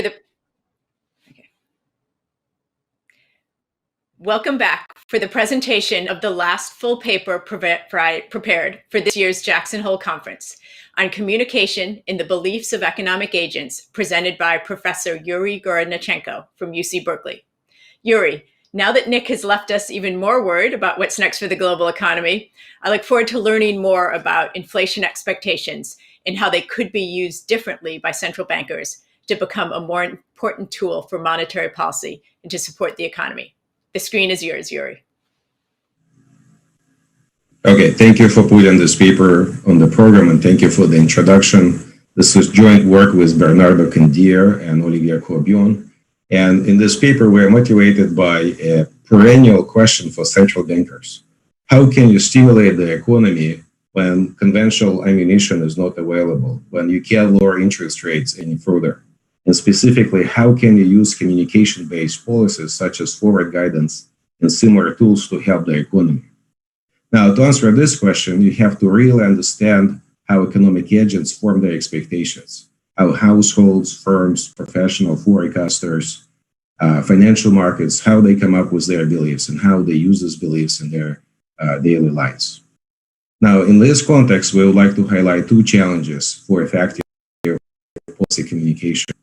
The first challenge is that, unlike forecasters and financial markets, the general public, which includes households and managers, are much less informed about the structure of their economy, the state of their economy, central banks and their policies. And in a way, this is great. This is a sign of success. Inflation doesn't really matter for daily lives of the general public, and we should celebrate this. But on the other hand, this kind of situation creates special challenges for effective policy communication because people are so inattentive to what the central banks are doing and saying. We have to penetrate through this veil of inattention if we want to reach out to the general public. That's the first challenge. The second challenge is that we really have two types of agents in the economy. On the one hand, we have financial markets and we have professional forecasters. On the other hand, we have the general public, which is households and firms. And these two different types of agents have a very different interpretation of what inflation is and how it's related to the rest of the economy. Let me give you an example. This figure here shows the evolution of beliefs for professional forecasters in the US. The horizontal axis shows 1 year ahead expected inflation. The vertical axis shows the perceptions of the current state of the economy, the nowcast for GDP growth rate. And you should see from this figure that just before the COVID crisis started, we had a very healthy situation. We had 2% inflation expected in the next 12 months. Professional forecasters predicted the economy is going to expand at 2% per year. But as the crisis unfolds, we see that they dramatically revise their perceptions of the current state of the economy down. And at the same time, they revise their beliefs of expected inflation. So the bad state of the economy today is associated with low inflation in the future. Now, when you do something like this for households, you see a very different picture. This data are from the Michigan Survey of Consumers. On average, before the crisis started, we see that households expect a higher rate of inflation. And that's a generic pattern. It's not specific to the US. We see that in advanced economies with slow and stable inflation, households tend to predict much higher rates of inflation than professional forecasters. But more importantly, we see that as households started to revise their beliefs of the current state of the economy down, they started to increase, not lower, their inflation expectations.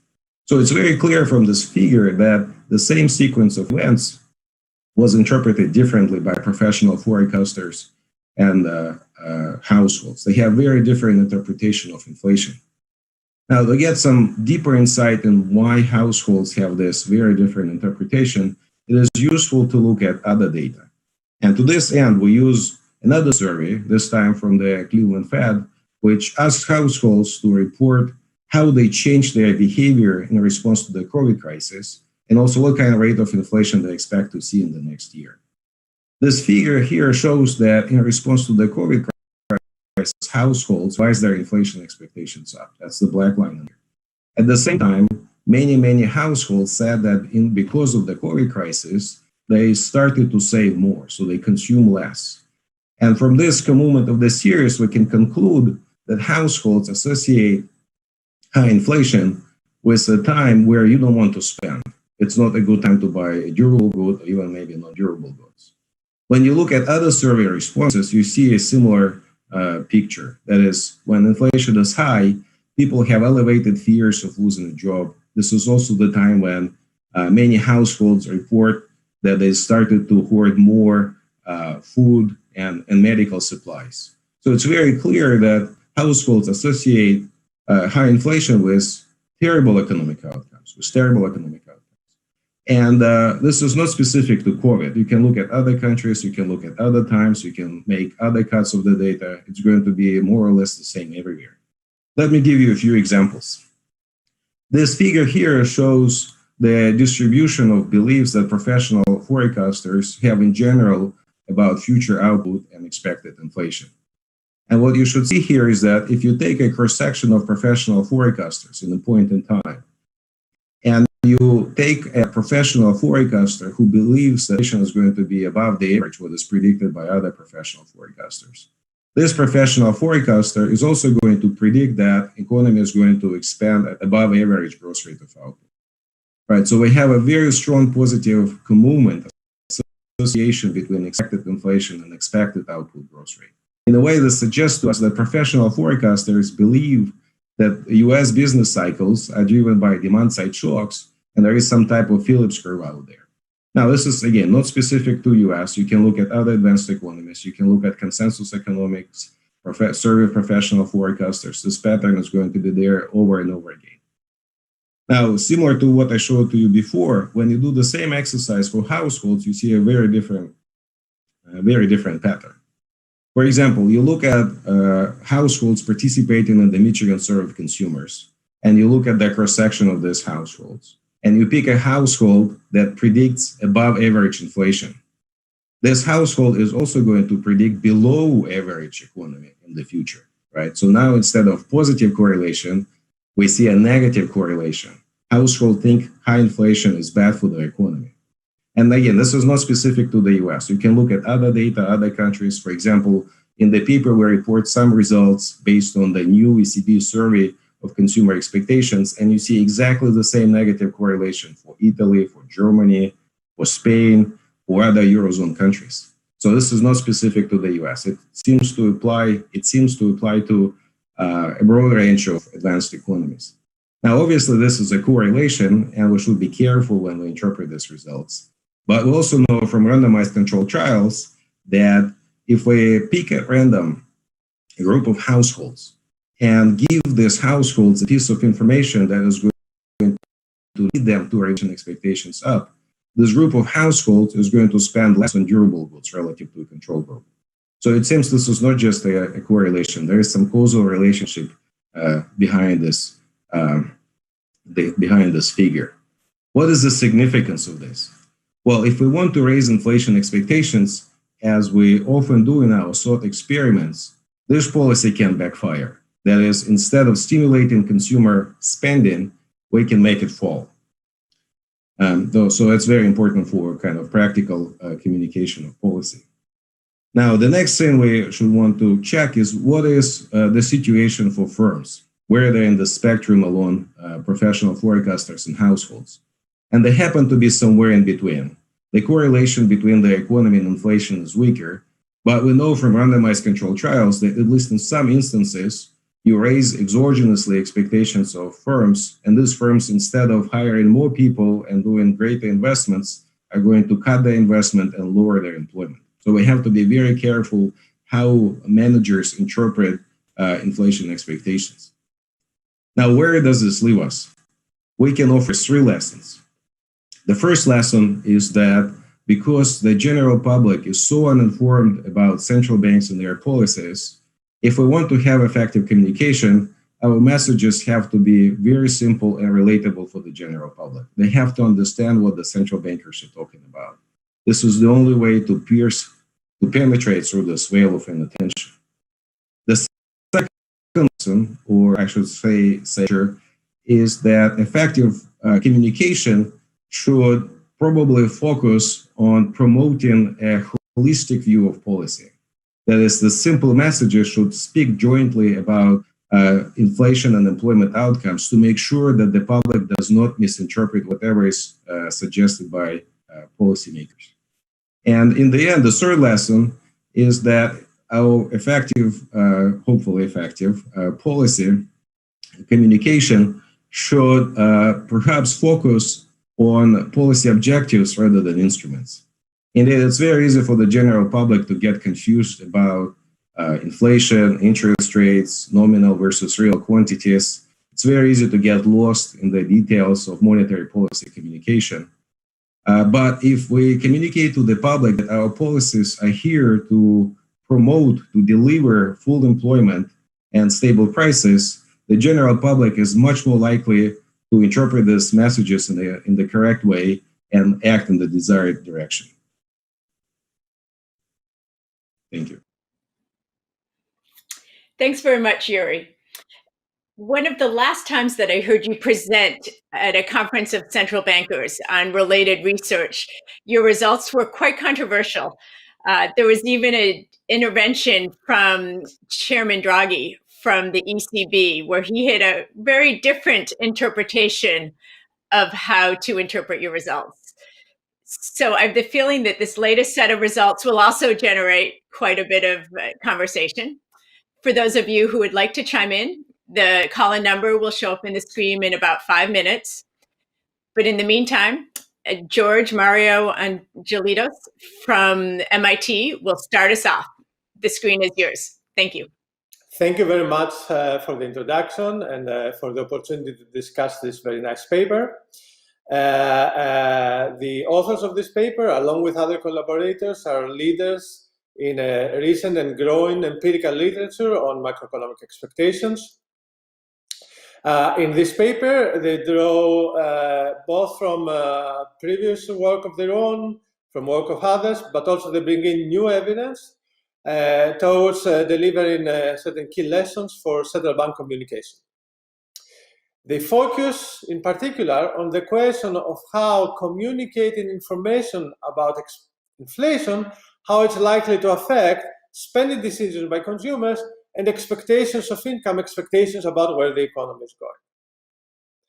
More specifically, they will ask whether higher expectations of inflation correlate with higher spending decisions by the consumers or higher expectations of inflation. of higher expectations of income, better expectations about where the economy is going.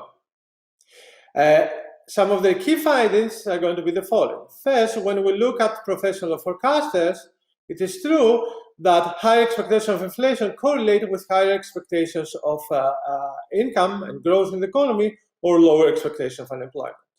In this sense, it is as if the professional forecasters are operating over a Phillips curve in their mind, where they're trying to predict where the economy is going. When they expect inflation to be high, they also expect economic activity to be high, as in the case where the variation in inflation and growth over the business cycle is driven by demand shocks. However, if we turn the focus to consumers and also to managers of firms, we tend to see the opposite relation. There's evidence both that consumers who expect higher inflation tend to spend less. So in that sense, they associate higher inflation with bad news about the economy, bad news about how much they spend. And also, when we solicit expectations from consumers or managers about the economy, again, they tend on average to associate higher inflation with bad news about the economy. As if in the case where the business cycle, economic activity is driven by supply shocks rather than by demand shocks, and as if you have an inverted Phillips curve if you want. This will not be totally surprising. What is interesting, though, it will not be totally surprising precisely because even our models, depending on whether we're thinking about supply or demand shocks, our models are going to predict different relations between expectations of inflation, expectations of income and unemployment. But it's also interesting to note that there is this difference about how the professional forecasters think about the economy and how the consumers and the firms think about the economy. And to the extent that central bankers are interested in shaping the expectation, the behavior of the consumers and firm, it is very important evidence provided in this paper that if you communicate to consumers a commitment to have higher inflation, this could potentially backfire because the consumers and the firms may interpret this as bad news about the state of the economy or the prospects of the economy rather than as commitment for lax monetary policy. I also want to know that this is not necessarily inconsistent with macroeconomic data. If you ask whether positive innovations in inflation predict higher or lower economic activity, you find exactly the opposite of a Phillips curve, or you find what our models will predict in the case of cost push shocks and supply shocks, that positive innovations in inflation predict higher unemployment and lower growth. Okay, so in that sense, at least if you take a snapshot of the macroeconomic time series, it seems to be that the consumers and the firms get it right, and the professional forecasters maybe get it wrong. Okay. But let me now move to something more important for like my take-home lessons for policy communication, for central bank communication. And I want to emphasize that in the context of modern macroeconomic policy, and by modern I mean after the Great Moderation, after in the post-Volcker era, and so on, it's not surprising that people do not, that real-world people, consumers and firms, don't think in terms of a Phillips curve. First of all, inflation in the minds of people is not a serious concern. Why it's not a serious concern? Well, this is thanks to a large extent because of modern central bank policies that have managed to stabilize inflation against fluctuations in real economic activity. So in some sense, inflation has become largely noise over the business cycle. Again, thanks to central bank policies. And once this is the case, it's reasonable that people pay very little attention to what's happened to inflation and that their behavior is not going to be particularly sensitive to expectation of inflation.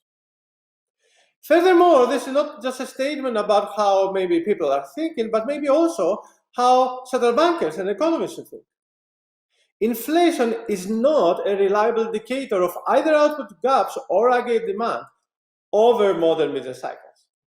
In terms of our theory, this is either because the Phillips curve has become extremely flat Or maybe perhaps it's wrong, maybe it's not a relevant representation of modern business cycle. Let me just be clear that saying that the Phillips case is very flat or that there's disconnect between inflation and real economic activity, or even being more erratic and claiming that the Phillips curve is wrong, this doesn't negate either the power of monetary policy to control the economy or the role of aggregate demand in driving business cycle. It only questions the usefulness of the concept of the Phillips curve for understanding the majority of business cycles, and more importantly, for gauging policy communication. And here, let me move to the next one. Let's think how communication has been framed both in this paper and in previous academic and policy literature. And I want you to think about the question of whether the central bank should communicate a commitment to raise inflation. In our models, a commitment to raise inflation stimulates aggregate demand via two channels. A partial equilibrium channel, which is that unless nominal interest rates are just enough, expectations of higher inflation map to expectations of lower real interest rates. And lower interest rates, through a partial equilibrium effect, are supposed to stimulate demand. But on top of that, there's an important general equilibrium feedback. That when you are expecting, because of lax monetary policy or because of lower interest rates, the others in the economy to spend, then through the familiar Keynesian cross plus the Phillips curve, you're expecting, as others are spending more, the economy will boom, unemployment will be low, and this is a general equilibrium feedback that helps further stimulate aggregate demand. That's the basis of the logic within our model, why a commitment to raise inflation should stimulate the economy. But the real world may be far from that, for a number of reasons. First of all, real world people may have trouble translating high inflation to lower real interest rates. And that's precisely what the evidence in this paper speaks to. It tells us that expectations of higher inflation seems to be associated with lower spending, presumably because people think of that as a reduction in their income, not as an improvement in the rate of return. Furthermore, as I said, a lot of the impact of communications of a commitment to raise inflation comes from a general equilibrium effect. But in the real world, people may have difficulty to understand this general equilibrium consequence, either because they are not fully rational, or because they don't have a perfect understanding of how the economy works, or more simply because they haven't read economic textbooks, so they don't even know what the new Keynesian model is. Okay. So the bottom line from this is that perhaps when central banks are trying to talk to the general public, they should not obsess about communicating their intentions about inflation, but instead they should talk about the things that people care and understand most easily. They should talk about output growth, about unemployment. They should talk about jobs rather than about inflation. This is something we have formalized in work. I'm not going to have time to talk on that, but let me also finish with this. They should talk about output, they should talk about the economy, but they should also talk in simple, crisp, and constructively imprecise ways, such as in the famous way that Mario Draghi said, commitment to do whatever it takes, as opposed to very detailed, cautious, and perhaps holistic approaches that may confuse people. Thank you very much.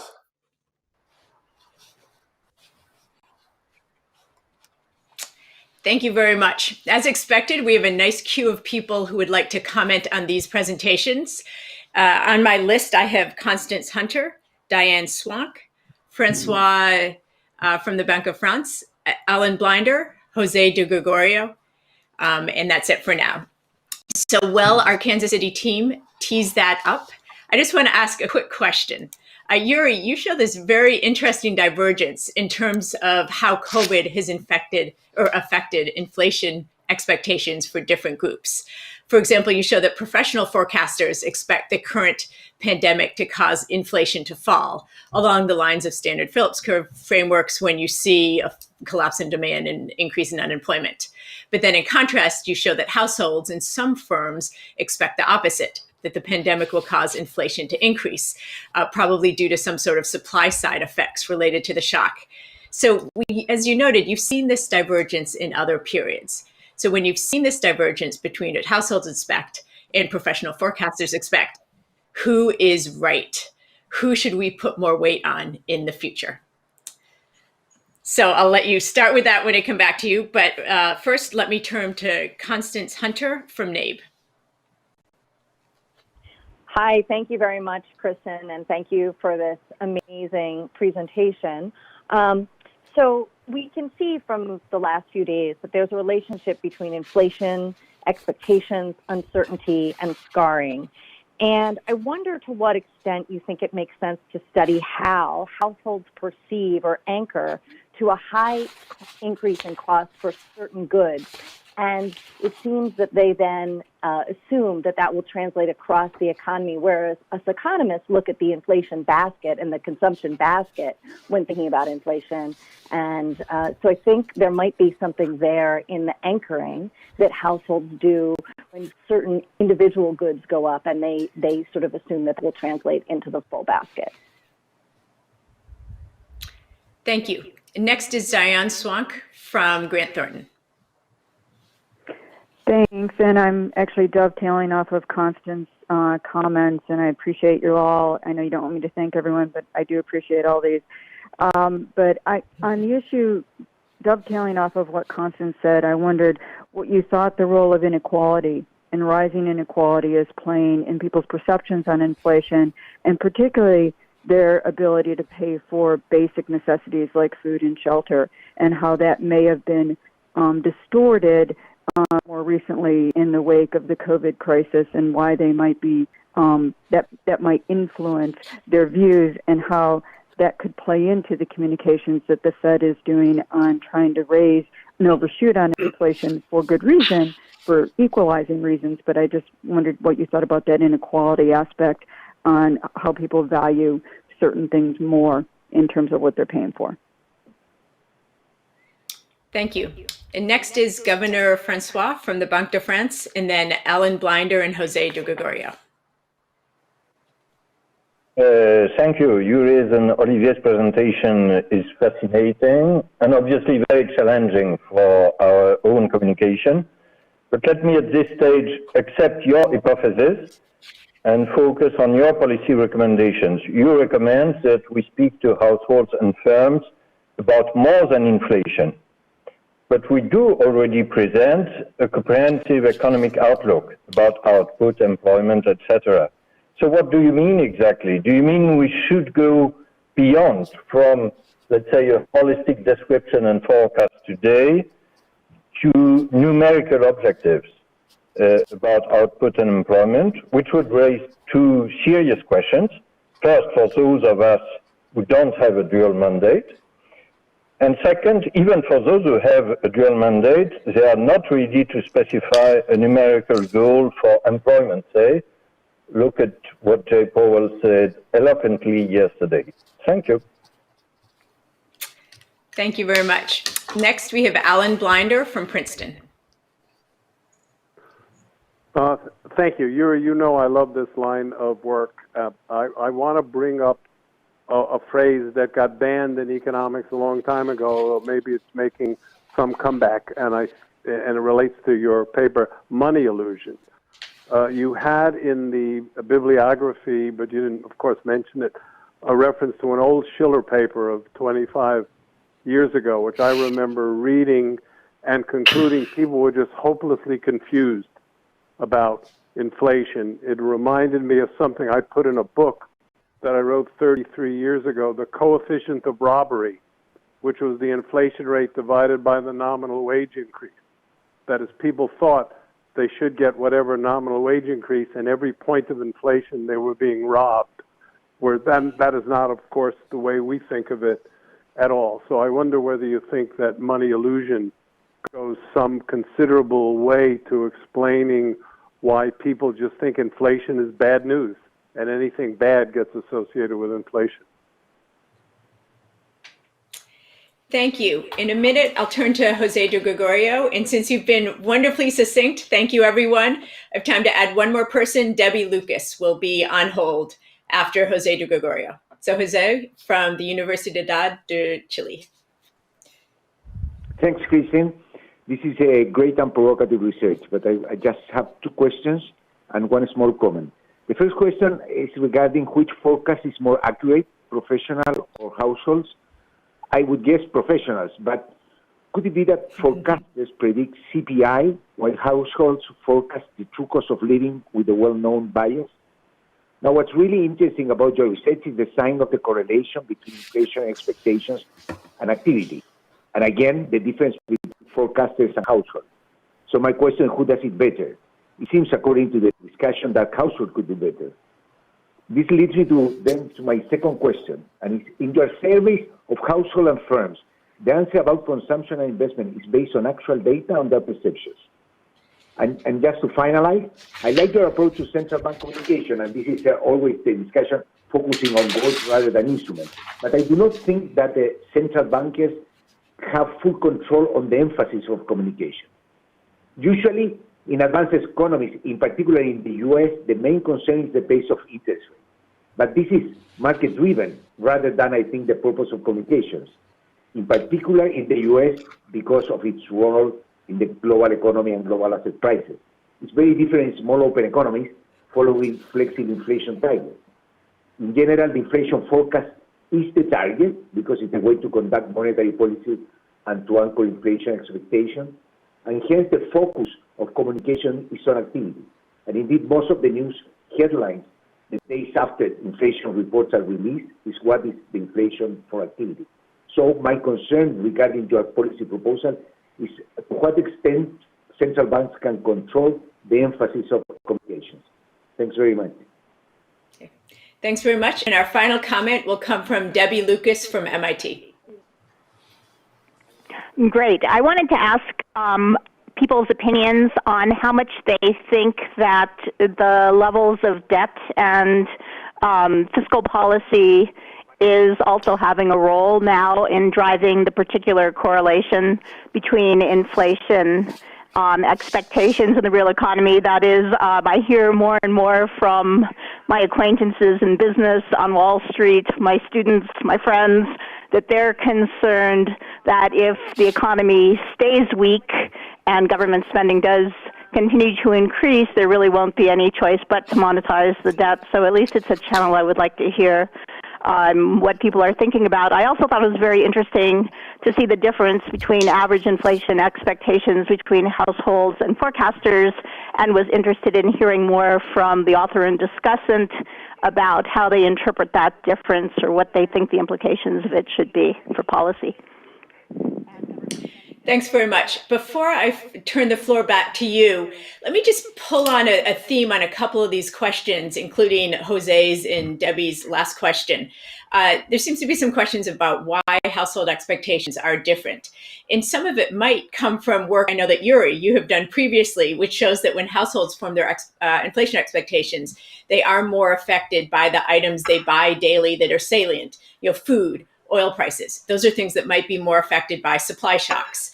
And also, if you look at the basket of what consumers buy, it may be quite different than the basket of goods for the economy as a whole or for companies. Consumers spend a higher share of their income on food, on gas, which are things that would be more affected by negative supply shocks. So could some of the differences you show relate just to differences in what is salient for the different groups, or just the construction of their different consumption baskets? So really not as big a surprise when you go under the covers. So now I'll turn it back to you. Yuri, why don't you start? And then George Marios, we'll have you close with the final words. First, I would like to thank Marios for an excellent discussion. This was really helpful. Second, excellent comments from the audience. And I'll try to aggregate and group this comments, questions, suggestions into a few buckets. The first one is why we have differences between professional forecasters and households. And as Christine already suggested, it's related to the way people do their purchases, collect and process information, and prices of frequently purchased goods such as food, gasoline, and so on play a huge role for the formation of expectations for households. And so we should be aware of that. This is also related to why we have this divergence now.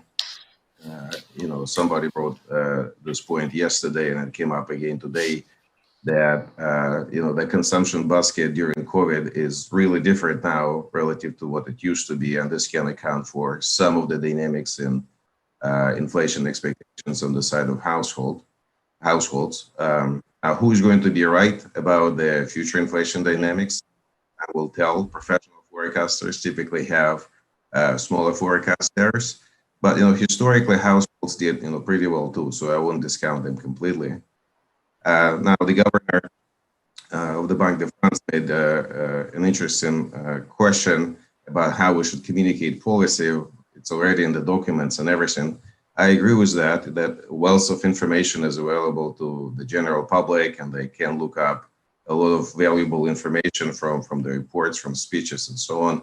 I think the main point we try to make here in the paper is that we already have this information out there, but we just need to change the way we communicate with the general public. And the speech yesterday from the governor of the Bank of Canada made very clear that they're really happy to invest. They want to invest more resources into improving communication with the general public. It has to be simpler messages, relatable messages.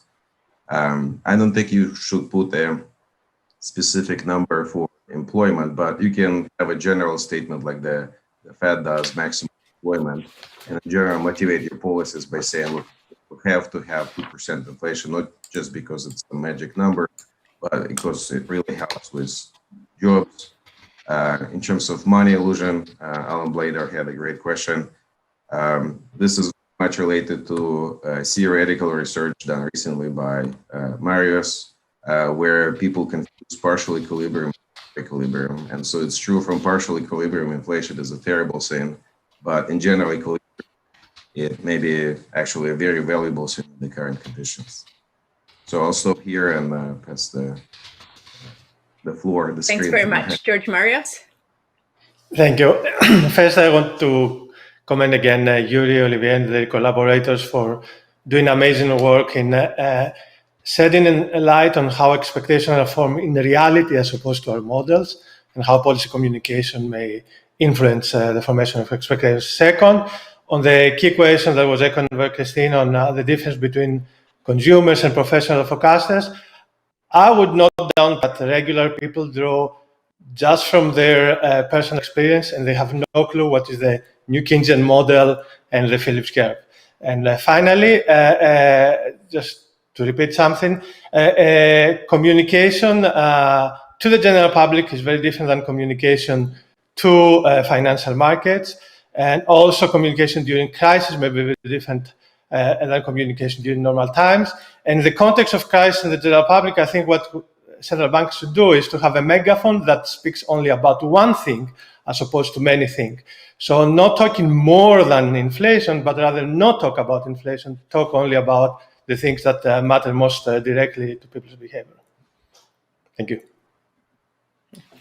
Thank you very much, Yuri and George Marios. This discussion was an excellent platform to launch the panel discussion, which will come in our next session, which will be on post-pandemic monetary policy and the effective lower bound. Thank you.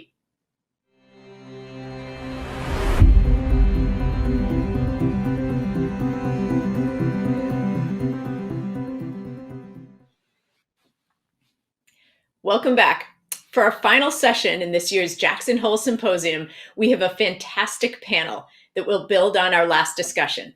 What can monetary policy do to support the economy when central banks are at their effective lower bound? Yesterday, Chairman Powell announced some of the latest thinking by the U.S. Federal Reserve Board.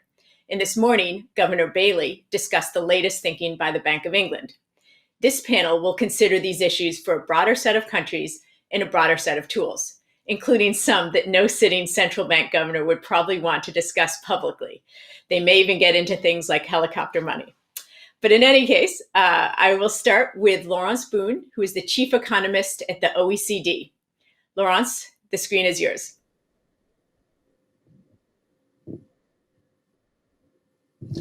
Hi, thanks, Kristen, and it's a real pleasure to be here. And I would like to thank the organizer who really managed to recreate some of the Jackson Hole atmosphere. And Christine, I'm especially impressed by the painting you put in your back. So the main message today, I will insist on 3 points. First, the current policy mix, both monetary and fiscal policy coordination, is powerful to stabilize the real economy, and it will be needed for longer. The second message is because it will be needed for a prolonged period of time, it is very important for fiscal policy not only to lock in low interest rates, but also to keep up perceived fiscal space. And the third point I want to insist on is that for that to happen, by that I mean prolonged low rates with elevated perceived fiscal space, then we need very credible framework or strategies on the three monetary policy front, monetary, fiscal, and micro or structural.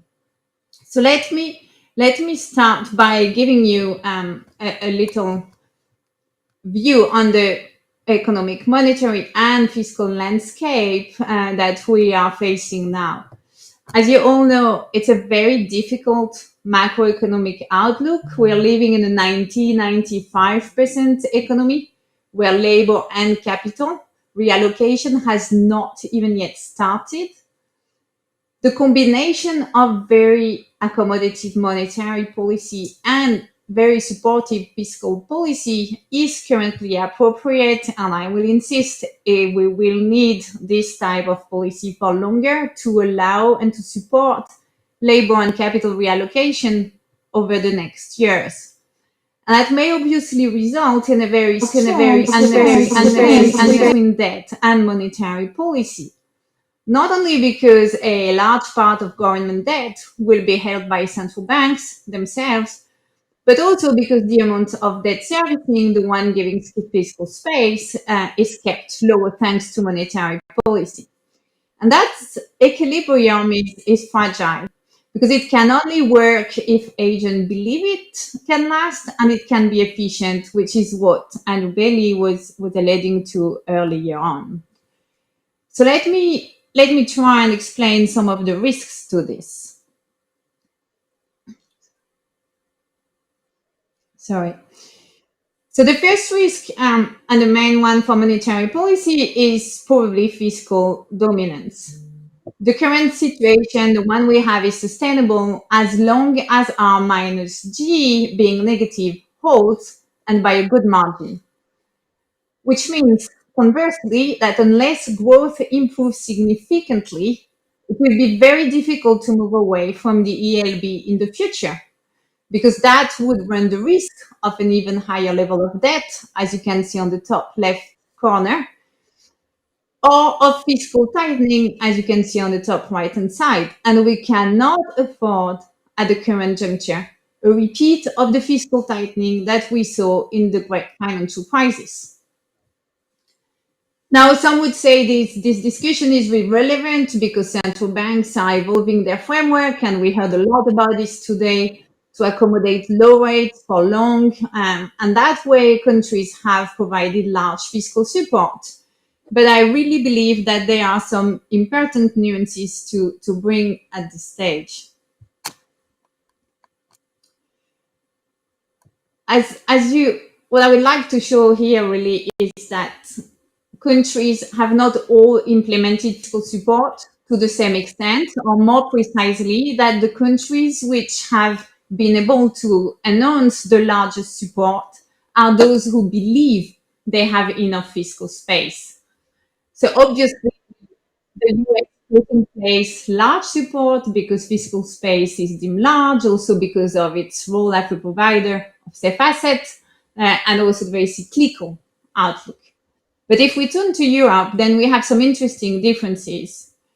Germany announced very large support, in part because it felt very comfortable with a low level of debt. But on the other side of the spectrum, as you can see from those charts, Italy or Spain were much more restrained because their government perceived that their fiscal space is much less. And on top of this, they avoided direct spending and they relied more on guarantee. Now, those countries who perceive that they have less fiscal space only move to ease significantly fiscal policy when ECB actually introduced the pandemic program and also when the EU introduced some fiscal capacity support. So that tells us two things. First, that monetary support is obviously key for countries' fiscal space, but second, that higher debt level lead countries to restrain their fiscal support to their economy. And in turn, that may diminish the efficacy of the loose monetary and fiscal policy coordination. Now, let me talk about something that's related to the session we had before, which is inflation risk. Because in addition, and I'll be very brief, I want to mention this because relying on low interest rate, low R, implicitly assumes that inflation is no risk. Then I think inflation is a little bit more of a risk in the medium term because of the declining influence of globalization, which is really shown on the left-hand side, because of threats to central bank independence, which have been mounting over the past decade, and because of the risk that the public thinks keeping rates low to keep government borrowing costs low is now a dominant central bank objective. So if here has limited downside, if fiscal policy really depends on perceived space, then G really needs to go up. And that's where I would like to end and focus your attention. Higher productivity growth is not at all a given. As you all know, and as was discussed yesterday, the productivity growth had been trending downward for decades in spite of all the technological innovation. So raising this rate of growth at a time when significant reallocation is needed and the economy's capacity to reallocate appears impaired will not be easy. All of you knows this chart well. They illustrate that only a few frontier firms are very productive. The vast majority of firms have increasingly been lagging, so the aggregate productivity has been steadily declining. And this is usually associated with increasing market concentration and declining business dynamism. So less entry and exit of firms. In other words, the economic capacity to reallocate labor and capital is poor. Now, the policies that were put in place in the first phase, and rightly so, to protect capital and workers for the temporary shutdown, such as job extension schemes or firm credit support, they need to evolve. They need to evolve, or they could further reduce the capacity of our economies to reallocate capital and labor. And what that means is that for monetary policy and fiscal coordination to continue to be efficient, we need this structural reform. We need to promote technology adoption by laggard firms. We need to encourage firm entry and exit, and that means competition policy needs to be reviewed and enhanced. It's the same with labor mobility across job and firms. I'll give you a concrete example. In the US, occupational licensing has been increasing and is really impeded labor mobility, and yet we're going to badly need it. And finally, I think it's all the more important that what we know is that the main way the young can escape the income scarring of entering the labor market in a recession is boosting their wages by switching firms. So we badly need this firm's dynamic.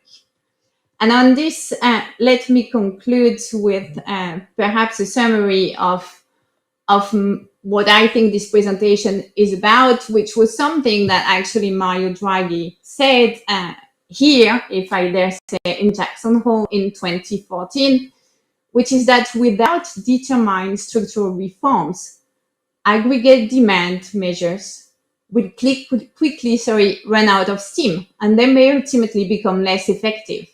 So the way back to higher employment is a policy mix that combines monetary, fiscal, and structural measures. And I think that's even more urgent than in 2014 and not only in Europe. Thank you. Thank you very much, Laurence. For our next speaker, we have Jordi Gali from the Universidad de Pompeu Fabra. Thank you, Jordi. The floor is yours.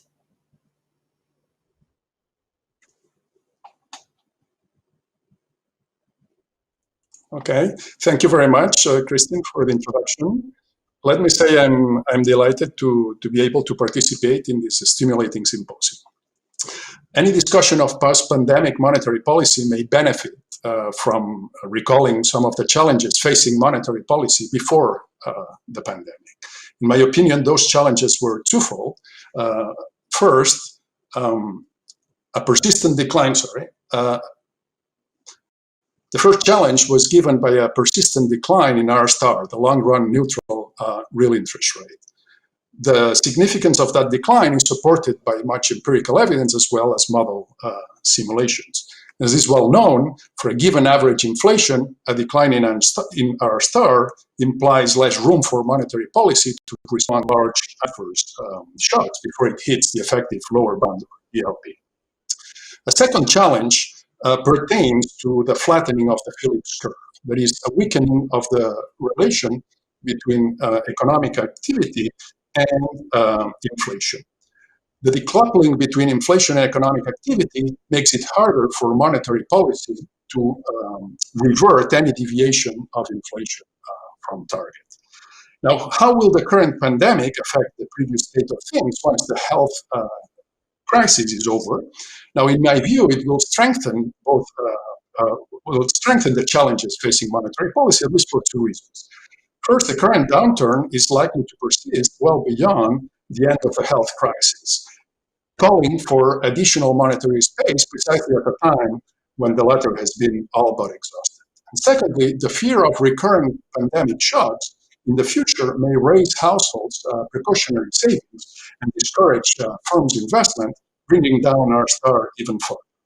Now, in this context, the following question seems to be most pertinent.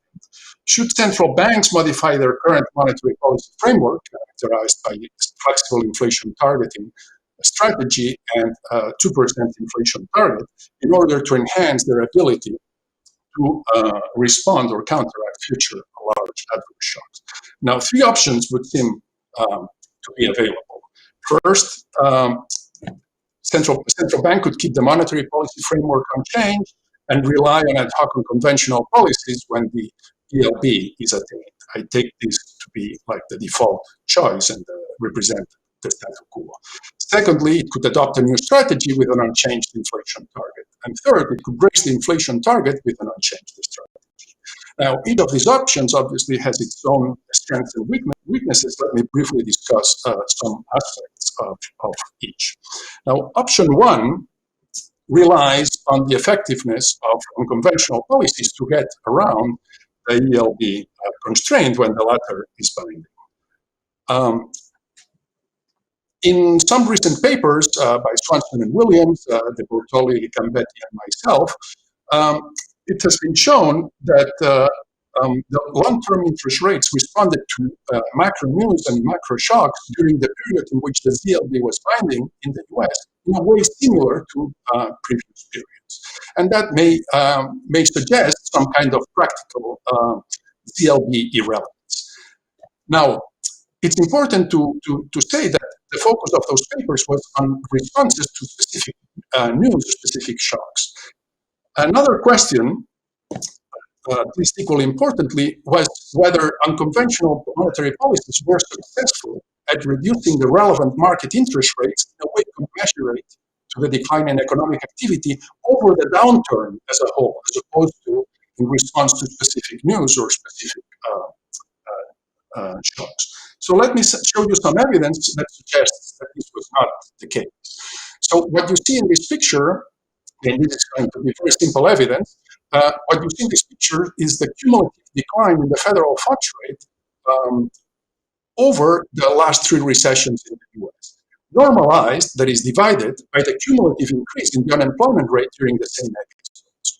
As you can see, the normalized reduction in the federal funds rate that during the first two episodes was about twice as large as that normalized reduction during the Great Recession associated with the financial crisis, which just reflects the fact that the ZLP was binding constraint for that particular interest rate. Now, there are other interest rates that were not, for which the ZLP was not binding, and which are definitely more relevant for consumption and investment decisions.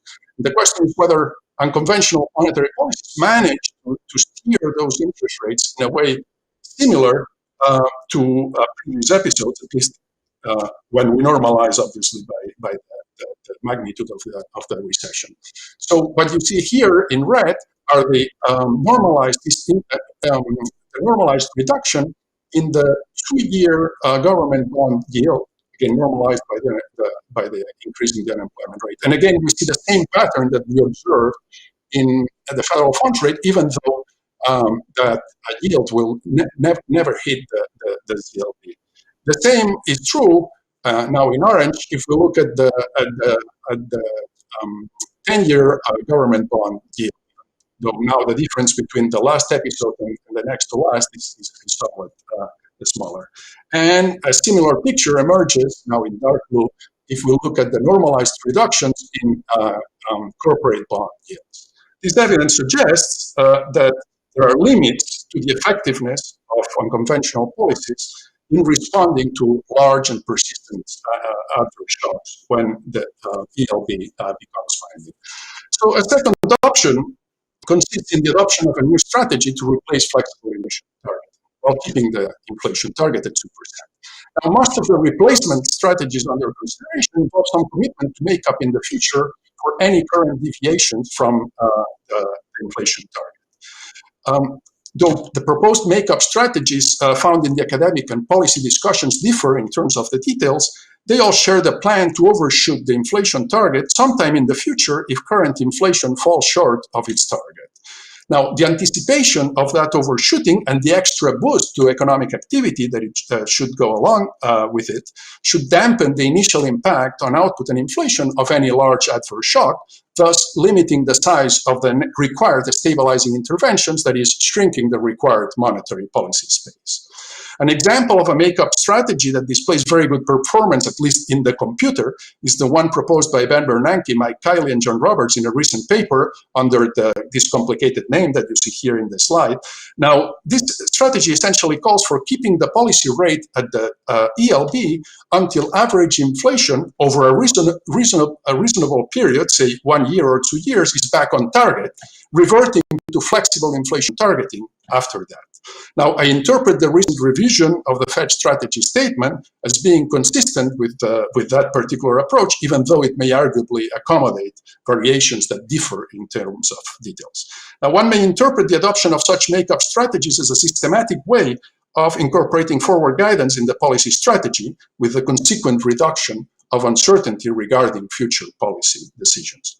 Yet, it is not clear whether the anticipation effects that are key to the benefits of make-up strategies will operate in actual economies as effectively as in our theoretical models. First, the willingness to overshoot the target in the future may not be fully credible. And secondly, the persistent failure of central banks to meet their target in recent years may raise justified doubts as to their ability to steer inflation in the near surgical way required by some of the make-up strategies that are commonly proposed.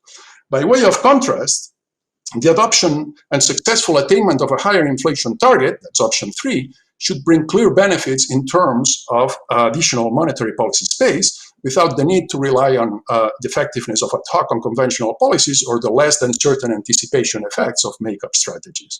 Now, of course, that additional policy space has to be balanced against the eventual costs of higher inflation.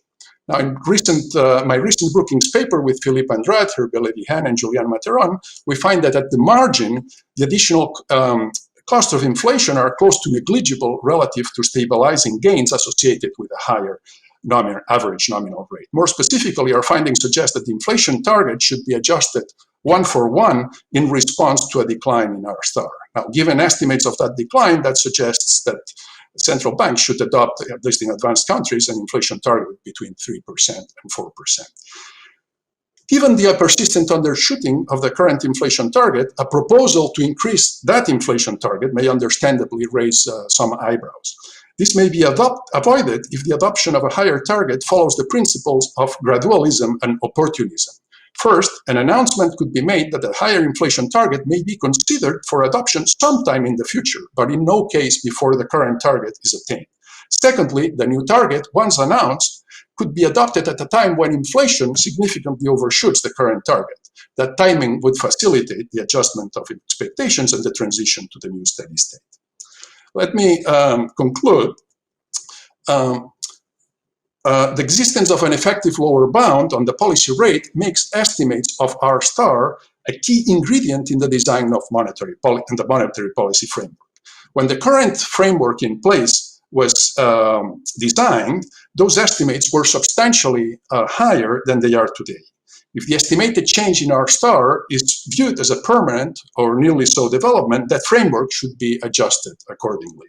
In my view, the ad hoc use of unconventional policies may not be a perfect substitute for that change, as the evidence, the very simple evidence I showed you earlier, suggests. Instead, a two-handed approach may be more desirable. That approach would combine a moderate adjustment of the inflation target to, say, 3%, as well, properly timed and announced, as well as a moderate adjustment of the strategy along the lines of the Bernanke-Kiley-Roberts paper or the reformulation recently announced by the Fed. Let me finish by saying that I also believe fiscal policy will have a central role as a countercyclical tool in the low interest rate environment that we're likely to face in the years to come, and that monetary policy should be supportive of that role, especially in countries where high debt ratios may constrain the degree of counter-cyclicality of fiscal policy. But I guess this is a topic for some other time. Thank you. Thank you very much, Jordi. Our final panelist for today is Michael Woodford from Columbia University. And before I give the floor to you, Michael, I just want to add a little editorial comment. I'm not sure if you knew this, but the organizers of the conference sent me all of your slides last night. And I could largely piece together what Jordi and Laurence were going to say. But your slides left me a bit baffled. I wasn't quite sure if you were proposing a new monetary policy tool or if by mistake you sent me a battle plan for Fortnite that your kids were working on while you were tied up at the conference all day. So whatever you're going to talk about, I look forward to deciphering what your slides mean and what that means for monetary policy at the lower bound. The floor is yours, Michael. Thank you.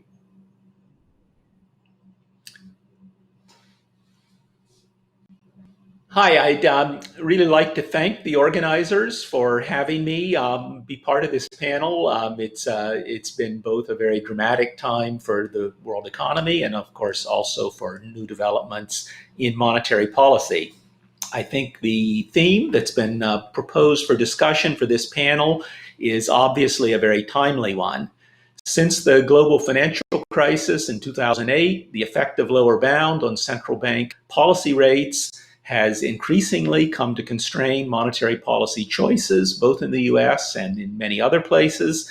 I think that raises an obvious question of how chronically this problem of a binding lower bound is going to be arising from now on.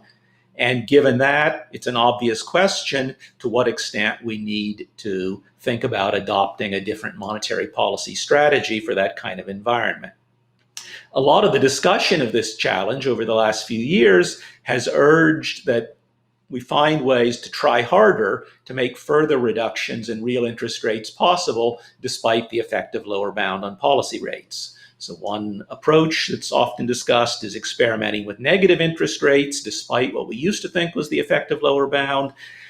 There have been calls to raise the inflation target, as we just heard from Jordi, so as to have more room to lower real interest rates despite the floor on nominal rates. And there have been many proposals for ways to reduce spreads between longer rates and the policy rate, despite not having much room to lower the policy rate. But I think another possible response would be to move away from sole reliance on interest rate cuts as the way in which stabilization policy responds to recessionary shocks. And in particular, though it's not a matter for central banks, obviously, to decide on their own, I think that we as a society could make more use of fiscal transfers as a tool of stabilization policy, and the current situation makes that particularly clear. My reasons for suggesting it go beyond the familiar argument that fiscal stimulus may be needed when further interest rate cuts are no longer possible. That, as I've said, has given rise to many responses that say, well, we simply need to find other ways to lower real interest rates. But sometimes interest rate policy fails to provide adequate stimulus, not because real interest rates have not been reduced enough, but because interest rate policy is the wrong tool given the fundamental nature of the economic problem. And I think the shock to the US economy from the COVID-19 pandemic provides a particularly clear example of this kind of case. As we know, during the period of the Great Moderation, an orthodoxy had developed according to which interest rate policy was the sole important tool of stabilization policy. And according to that view, fiscal policy should not be set on the basis of cyclical considerations at all. I think those views are largely sensible under a particular assumption about the kind of shocks to which policy has to respond.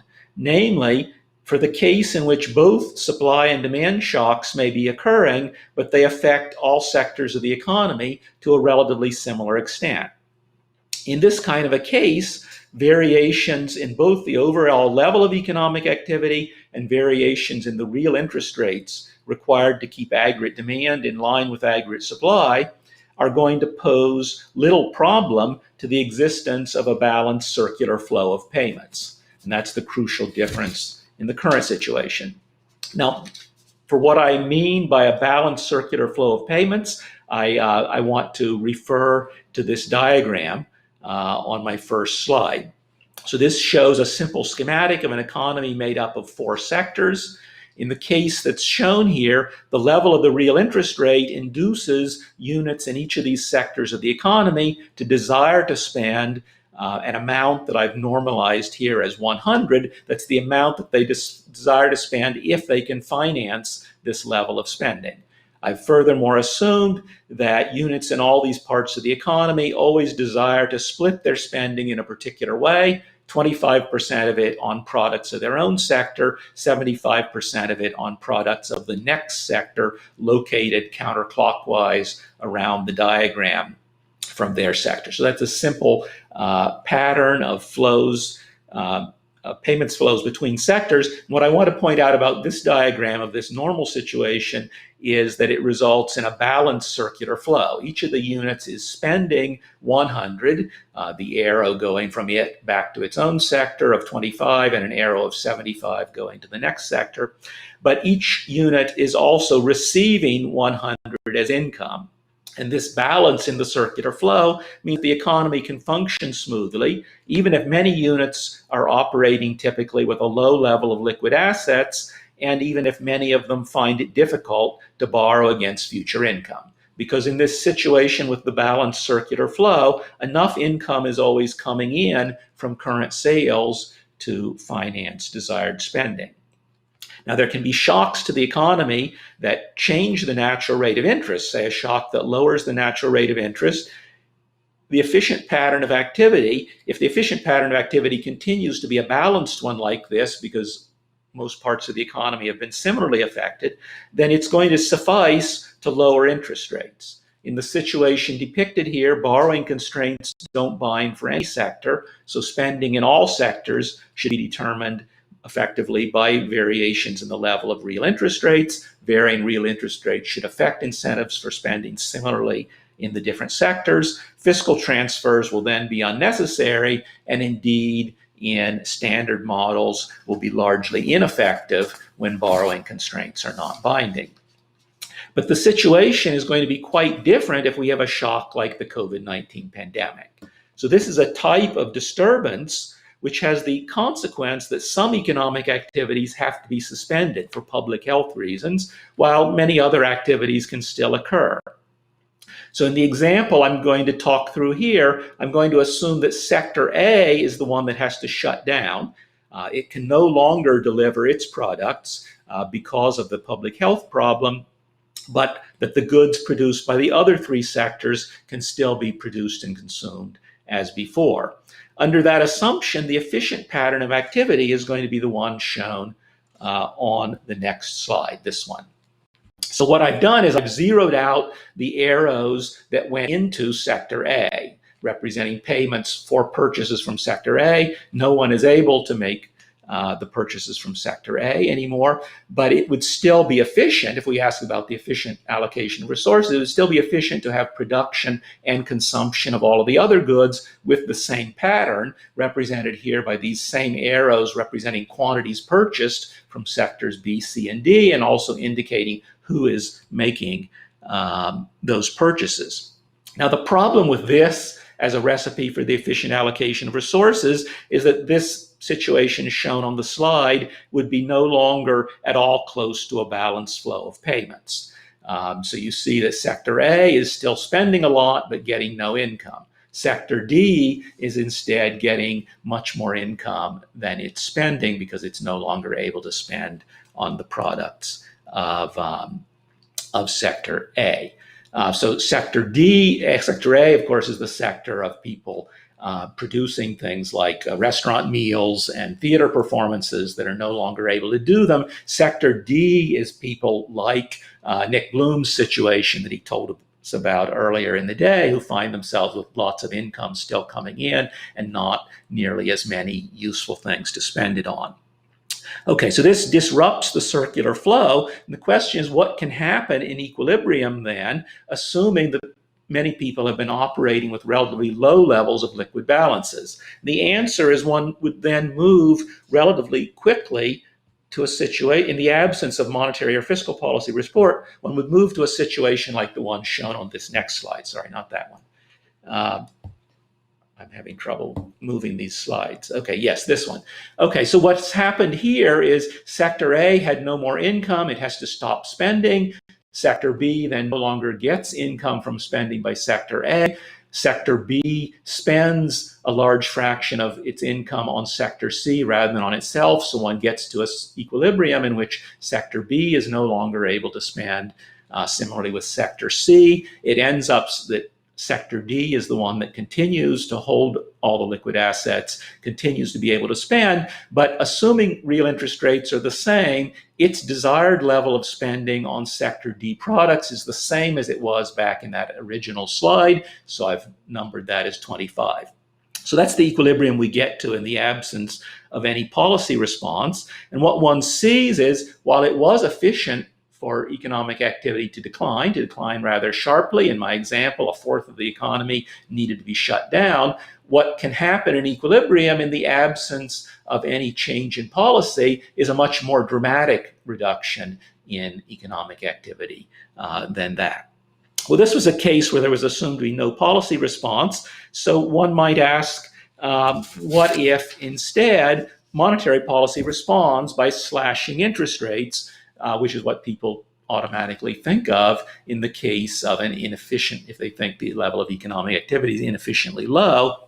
In this particular model, explained more in a recent paper of mine, the only thing that can happen as a result of even dramatic reductions in real interest rates is it can increase desired spending in sector D, the non-borrowing constrained sector. So here I've shown a very dramatic case where spending by sector D on sector D goods perhaps doubles. That would be, of course, a very dramatic change in the incentives for current spending.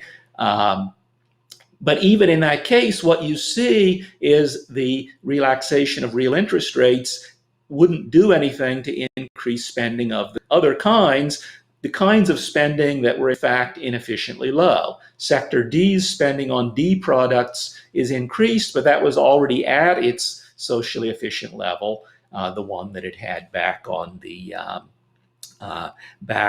original slide. So we see that even if the effect of lower bound were completely eliminated as a constraint on how much we can cut real interest rates, a real interest rate cut can't restore anything like the efficient pattern of activity. And the fact that aggregate GDP remains inefficiently low on this slide would not mean that even further real interest rate cuts would be what would be called for. In the case of an effective demand collapse of the kind depicted here, there's instead a strong case for fiscal transfers. Now that many units in the economy are borrowing constrained, fiscal transfers will matter.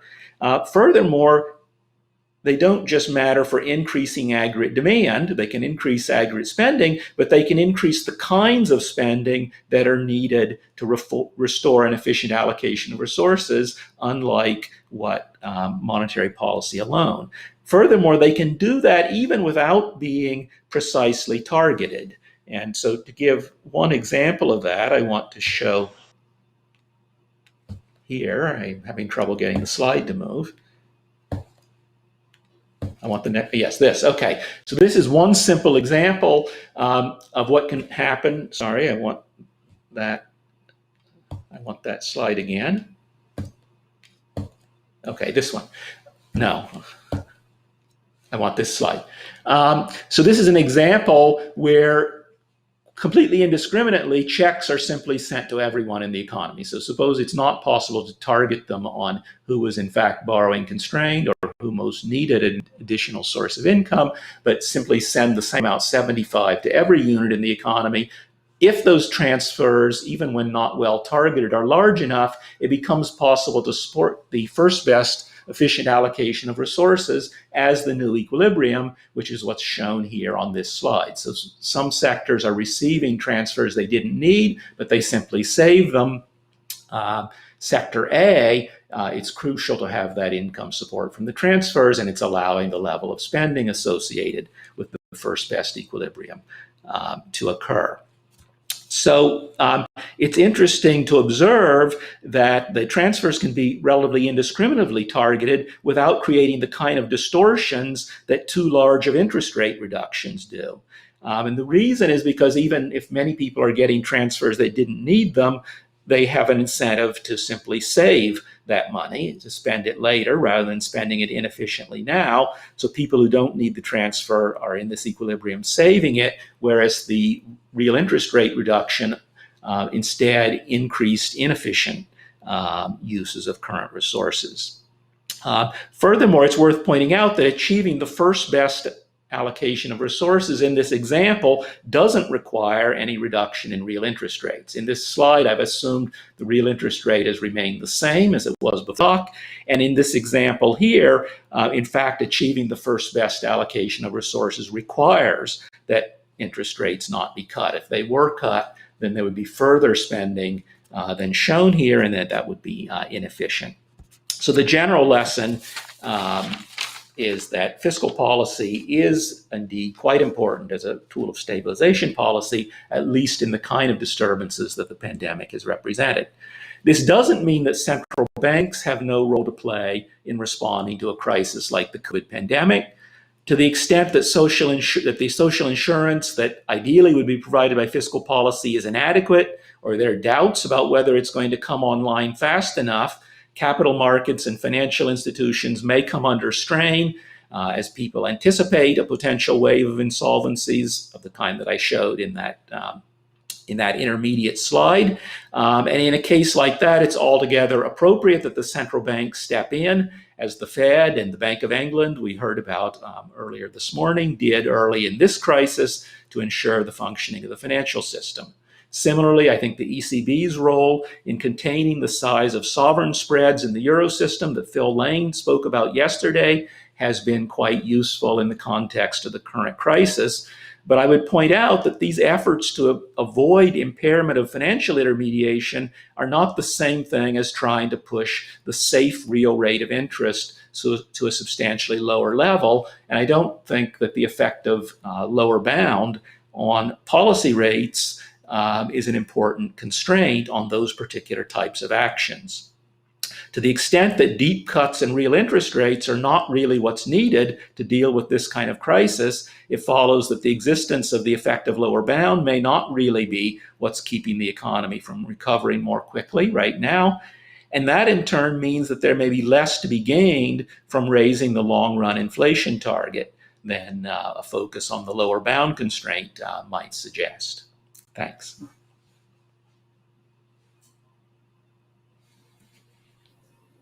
Thank you very much, Professor Woodward. Your diagrams make much more sense now, although it would have been another nice first for the Jackson Hole Conference if you actually had brought in some sort of fortnight battle strategy as part of your discussion of those slides. So we have one caller, a question from Ignacio Visco from the Central Bank of Italy, who I will call on in a minute. I encourage those of you still tuning in to call in with questions. This is your last chance to ask questions of the Jackson Hole Symposium this year, and there are a lot of great issues on the table. So while the Kansas City team gets Ignacio lined up and hopefully a few more of you call in, let me start with the first set of questions. And I'm going to try to link some of the topics that have come up with some of the themes that came up earlier in today and yesterday. So first, as discussed by Governor Bailey today, what do all of you think about adjusting the pace of asset purchases as a new policy tool?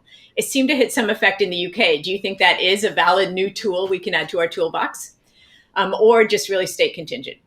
Second, Chair Powell discussed the U.S. Federal Reserve's new approach of focusing on average inflation targeting. So I was wondering if each of you thought this would have a meaningful impact on today's environment, or is this just more a minor tweak and we shouldn't really expect it to affect things very much? Third, yesterday we discussed the challenges from slow productivity growth. And Laurence, you rightly raised the important point that the key is going to be to raise growth. That will address many of the concerns and challenges in front of us, including the low neutral rate of interest. But I was wondering if any of you had thought about how your proposals or what you'd focused on could in turn affect productivity growth and maybe even make productivity growth and aggregate growth slower. For example, there's some work that suggests if interest rates stay low for an extended period, that can slow the reallocation of resources. It could keep some insolvent firms alive and thereby slow productivity growth over time. So I was wondering if any of you had thought about that. And then finally, most of the discussion today and yesterday focused on policy tools for advanced economies. That makes sense, as those economies are constrained. Many emerging markets still do have some policy space because interest rates are not at their lower bounds. But during the pandemic, we've also seen some potentially important changes in how emerging markets are doing monetary policy. We've seen some use QE even before they've hit their lower bounds. And in the past, we thought emerging markets wouldn't be able to use QE because it would raise more concerns about monetization of debts and of the central bank buying too much government debt and raise concerns about fiscal sustainability. That doesn't so far seem to have happened. So do you think that QE could be a more useful tool for emerging markets in the future? Or is there something unique about the nature of the pandemic, so we shouldn't draw any strong conclusions from this? So there's a bunch of questions to put on the table. I'll now turn to Ignacio from the Bank of Italy. Yes, thank you very much. Thank you for these exchanges, very interesting. Obviously, we are all... So we shouldn't draw any strong conclusions from this. So there's a bunch of questions to put on the table. I'll now turn to Ignacio. Yes, thank you. Very interesting exchange. Obviously, we are all focused on the policy measures that we are going to take, we are taking now on the central bank point of view, but also on the policy mix that Laurence has emphasized, which clearly has a dimension on the demand side, but has also a dimension on the supply side with the reallocation of resources that has been emphasized through structural measures. But I think that in the coming months, the single most important factor that may hold back the recovery is the high precautionary savings. That is the consequence of the high increase in uncertainty and the reduction in confidence that we are observing. Most of the accumulated saving up to now has been certainly generated by the measures, the lockdown measures, the social distancing that has been imposed almost everywhere, which has significantly cut the household's ability to spend. But we are seeing precautionary motives that are playing a role. The exceptional uncertainty that has been emphasized by Nick and Laura today and yesterday is an indication that savings may remain high even after economies have reopened. We have some evidence now in Italy. We ran an ad hoc survey to shed some light, and it shows that, not surprisingly, most of the households facing greater financial difficulties intend to reduce in the coming 2 years non-essential expenses relative to pre-epidemic levels. But what is worrying and surprising and alarming is that this share is high, about 40%, also among wealthier households, and those who do not suffer significantly from this epidemic and do not experience to have being hit in the future substantially. So the big question is how long these precautionary saving motives may last, and how much the interest rate, the equilibrium interest rate, may fall because of that, and for how long. Now, this, I think, has to do very much with all what we are going to do and react on the monetary side, fiscal side, structural side, but it has mostly to do, I think, on what will happen on the sanitary front and on how that will be communicated and how confidence will be restored. So I think we have to interact substantially more than we are doing now with scientists, with physicians, with also the media, in order to communicate all the news in an orderly way, and also the way the measures that we are putting together are targeting this major effect on spending, which has to be put back up. Otherwise, we really start being entering a vicious circle of deflation. Thank you. Thank you very much. If any more questions come in, could the Kansas City Fed team please let me know? But in the meantime, before I go back to our panelists, I will go back to them in a minute, and I'll go back to you in reverse order. So first, actually, we have a few more questions. Thomas Honig from Mercatus, and then Geeta Gopinath from the IMF. Before I turn to the two of you so that you can get hooked up and ready to go, let me ask what was going to be my final question, a variant of a question I asked earlier to try to end on a positive note.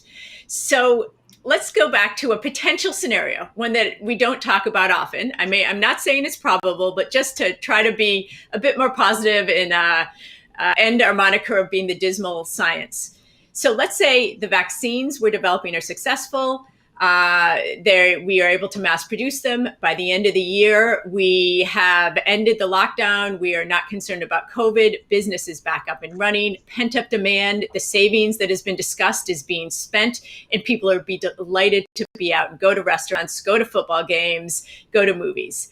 Companies raise prices, and it's clear not only is growth come back, unemployment is falling, but inflation is picking up and potentially picking up quickly, because not only is there substantial monetary stimulus in the system and fiscal stimulus, but there's also some supply side shocks, some structural issues, trade supply chains may not be as efficient, and companies have spent a lot of money trying to restructure businesses in the face of the pandemic. And even though those weren't needed, they were additional costs. So inflation is picking up. And now central bankers have to think about bringing back some of the stimulus.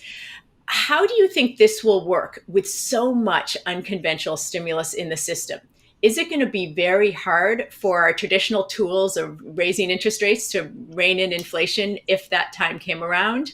Will it be hard to unwind balance sheets? If some of the changes we've made to frameworks, such as moving to average inflation targeting, or if we move to actually higher inflation targets, could that make it harder for monetary policy to work in the opposite direction?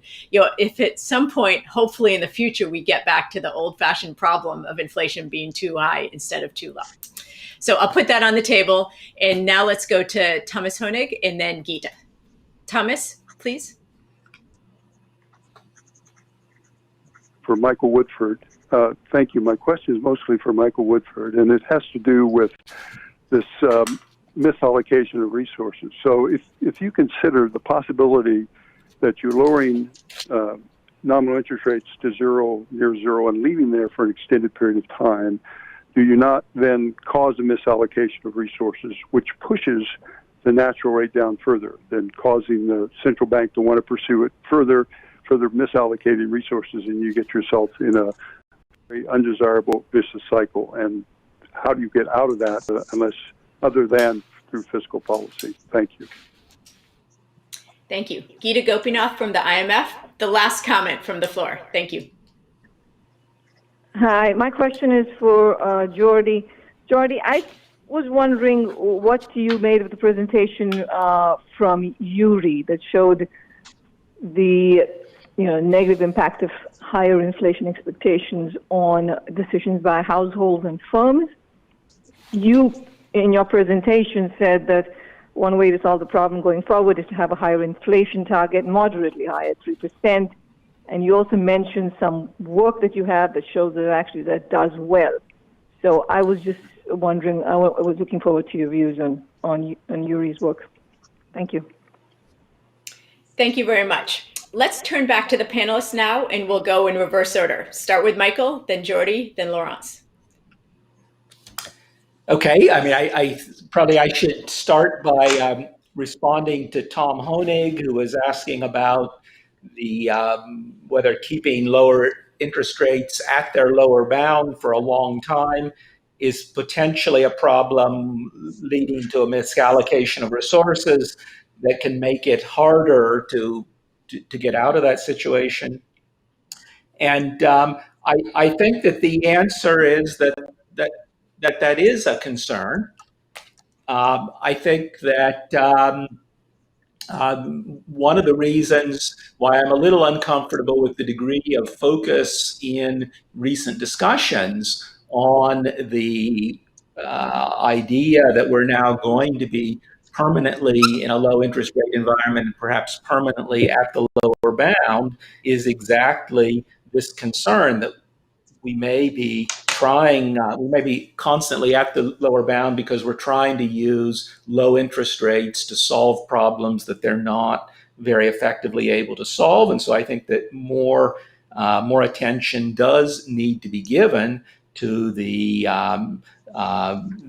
sectoral allocative effects of different levels of interest rates in judging when low interest rate policy is what's really called for. And I don't think that all times when overall economic activity is lower than we think would be efficient is a time for that. And I think that in particular, using fiscal policy and thinking about when fiscal policy is the more appropriate tool is going to be important.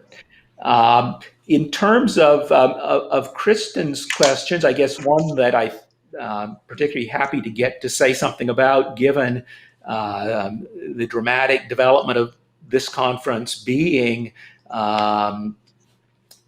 Jerome Powell's talk yesterday, talking about the Fed's new framework. She asked, is this development likely to have a major impact? I mean, I think that that it is an important step forward. It's, I think, most obviously useful for dealing with this issue of operating in a low interest rate environment and the question of how often policy may, in future circumstances, be seriously constrained by the lower bound. And the concern there, I mean, as we've been talking about, is that having lower inflation expectations is going to be something that makes this constraint even tighter. And so concern with chronically undershooting the target, eventually leading to lower inflation expectations that makes real interest rates higher, is something to worry about. And something that I think was very positive about this new proposal is that it tries to deal with this issue of not having inflation expectations creep down without doing it by raising the long-run inflation target. And I think there were two respects in which it did that. One was by talking about inflation averaging, which would mean that under some circumstances you would be indicating that you're not in a hurry to remove accommodation simply because inflation has been undershooting for a period. But secondly, there was a lot of emphasis, I think, in the way that Chairman Powell presented things on the idea that what is being communicated right now is that the Fed is not going to be in a hurry to judge that inflationary pressures are coming simply because economic activity is picking up. And I think that way of talking about things is also going to be particularly useful given some of what we were talking about this afternoon, the evidence that the public will often react to announcements that higher inflation is coming by taking that as meaning that their personal economic situations are going to be worse and therefore being inclined to cut back spending in response to it, emphasizing that we're not going to be putting the brakes on the expansion quickly is instead something that ought, I think, to be more effective in achieving what one wants, which is not giving people a reason to cut back spending in a period when one thinks that spending is currently too weak because of the kinds of uncertainties that Ignacio Visco was just talking about. Thank you very much. Jordi, would you like to take a few of those questions or comments? Yes, happily. Kita's question, well, I also find Yuri's findings both intriguing and fascinating, I should say. Now, I personally believe that they are largely driven by, I think Marius mentioned that, what we could call partial equilibrium thinking on the part of most people. You know, if inflation is higher, ceteris paribus, I will be worse off because my wage will not increase. And also, I think it may be shaped by historical experiences that many of the respondents of the survey have gone through, in which high inflation was associated with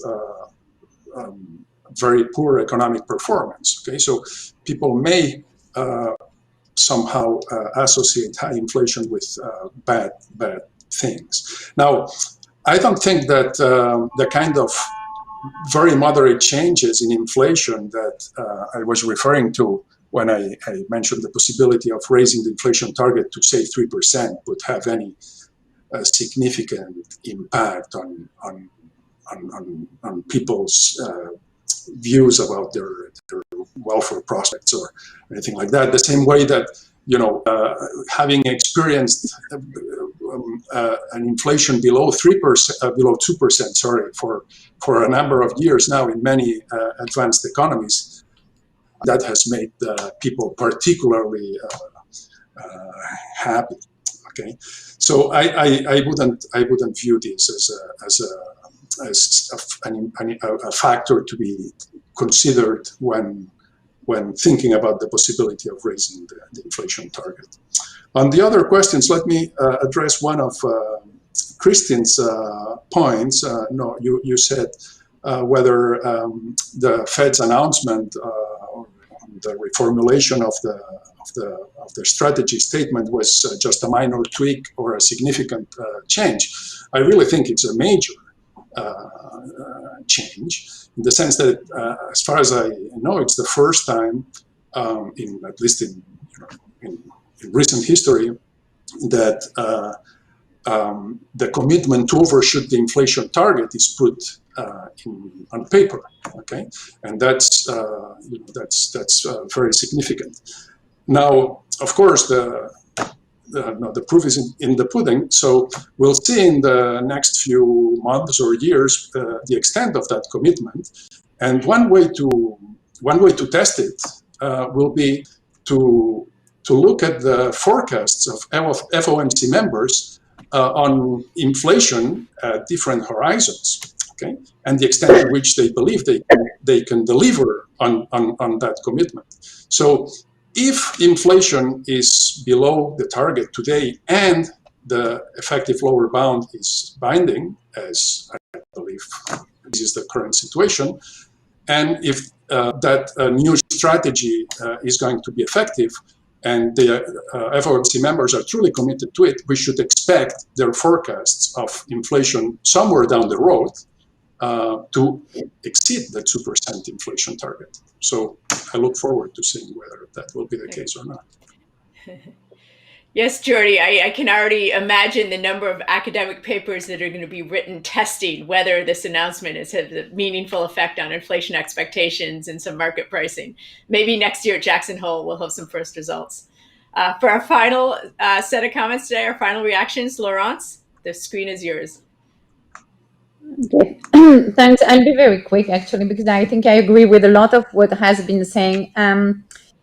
Let me just try and articulate. I think we all agree that R is very low. It's close to the zero lower bound, and we have difficulty actually getting some efficacy out of further stimulus, especially when the shock is asymmetric, like Michael was highlighting.